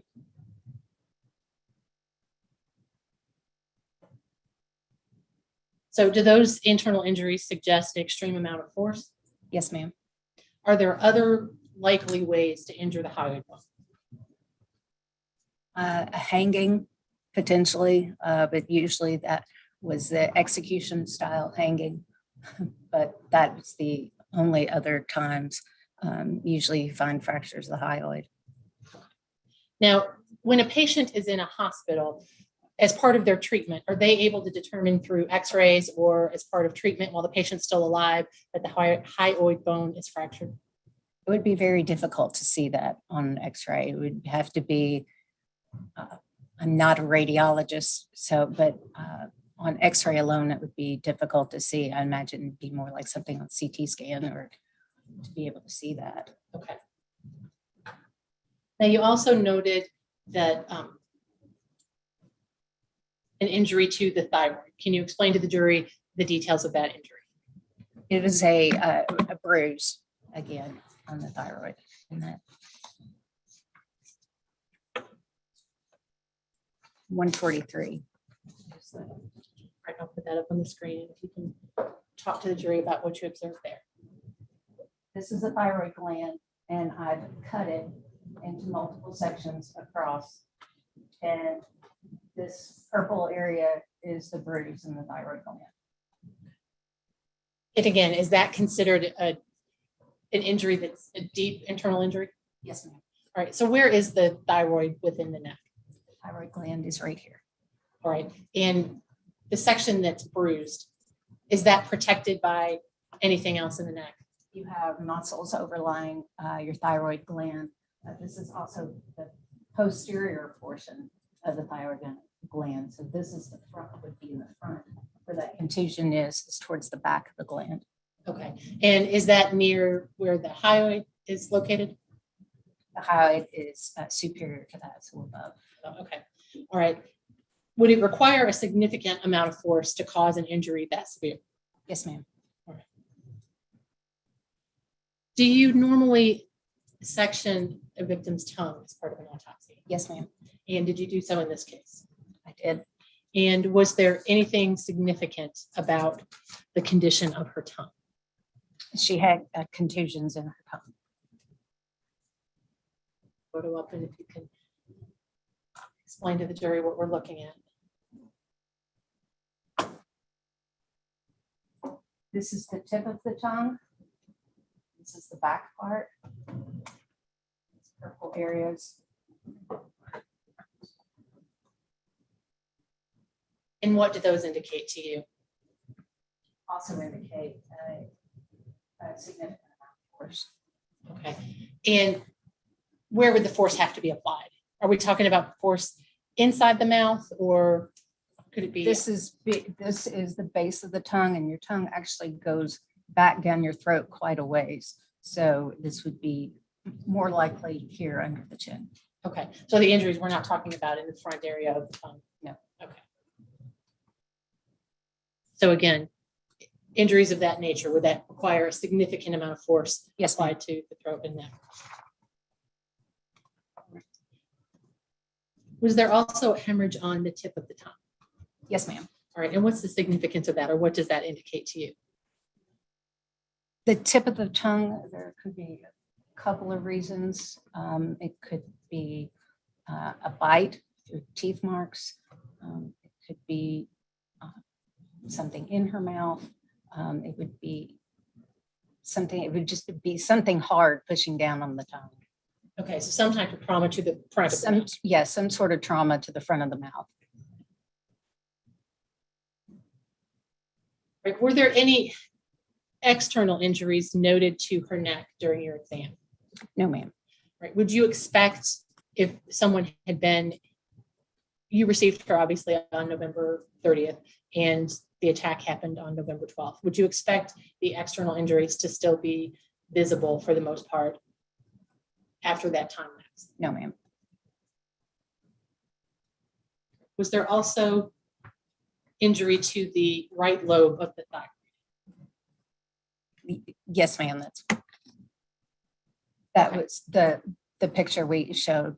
Okay, is the damage more severe on one side or the other? No, ma'am. Okay, so it's consistent, spread evenly across. Yes, ma'am. Now let's talk about the injuries that you noted to her head.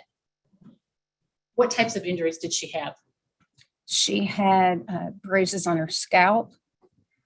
She had a bruise on the superficial portion of the right side of her brain, it would be about here.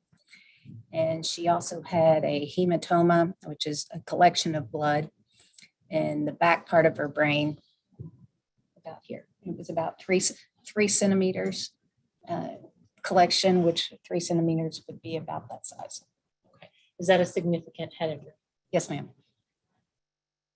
I'm going to show you the photograph that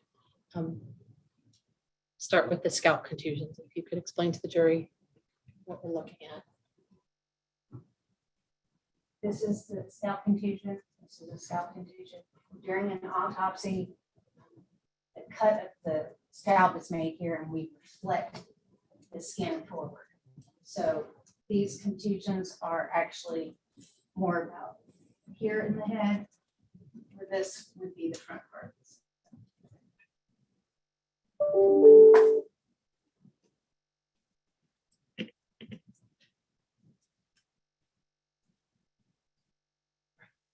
Is that type of injury consistent with an inflicted injury? Yes, ma'am. Did you also note a focal hemorrhage on the left parietal cortex? Yes, ma'am. All right, and what type of injury is that? As a contusion. And what does that indicate? A blunt force injury. Is that type of injury caused by strangulation? No, ma'am. As to the injuries to her brain, what did you note? She had a contusion. Same. She had a focal hemorrhage on her left parietal cortex or contusion. And then she had a 3 centimeter hematoma in a left occipital lobe. Okay, what's the difference between a hematoma and a hemorrhage? Hematoma is a collection of blood. A hemorrhage would be like the bruise or contusion. Okay, where's the left occipital lobe? Left occipital lobe is back here. So the occipital lobe is the back. So let's look at, did you section that injury internally to examine it? Yes, ma'am. So if you could explain to the jury what we're looking at. We section the brain from the front to back. So there's the front parts of the brain, middle, go all the way to the back. This is the hematoma. It's a collection of blood. And that's caused by blunt force trauma. Yes, ma'am. Would it require a significant amount of trauma to cause that size hematoma? Yes, ma'am. Or can a hematoma be life-threatening? Yes, ma'am. And how does that occur? A hematoma is a space occupying lesion. So it's occupying space that your skull doesn't have room for. Your bones can't stretch or it can't move. And so when your brain swells or there's something occupying more space there than it's supposed to be, it runs out of room in the head. And the only place for it to go would be down your spinal cord or down your vertebra. And what happens is the first things that go down are the brain stem, and that's the part of your brain that controls your respiratory centers. So can brain injuries of this nature affect a person's ability to breathe? Yes, ma'am. Can it affect a person's heartbeat and their ability for their heart to function on its own? Yes, ma'am. Was the skull fractured in her case? No, ma'am. All right. Were there any subdural or subarachnoid hemorrhages? No, ma'am. All right.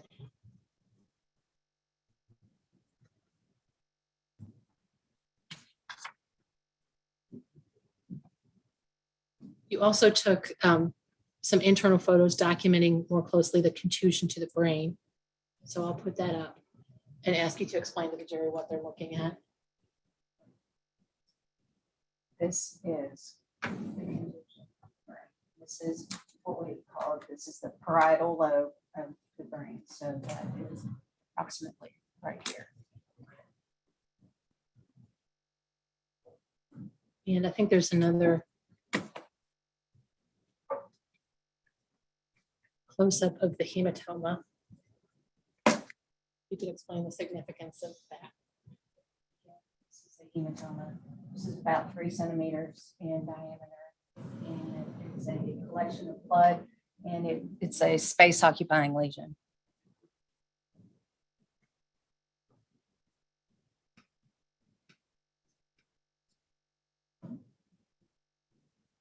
Right. Did you also review Sheila Devine's medical records from the University of Louisville Hospital before writing your report? Yes, ma'am.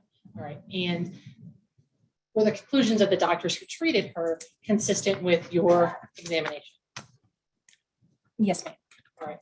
And when we say traumatic injuries, what medically and forensically are we talking about? A traumatic injury is use it in this way. Bruises, scratches,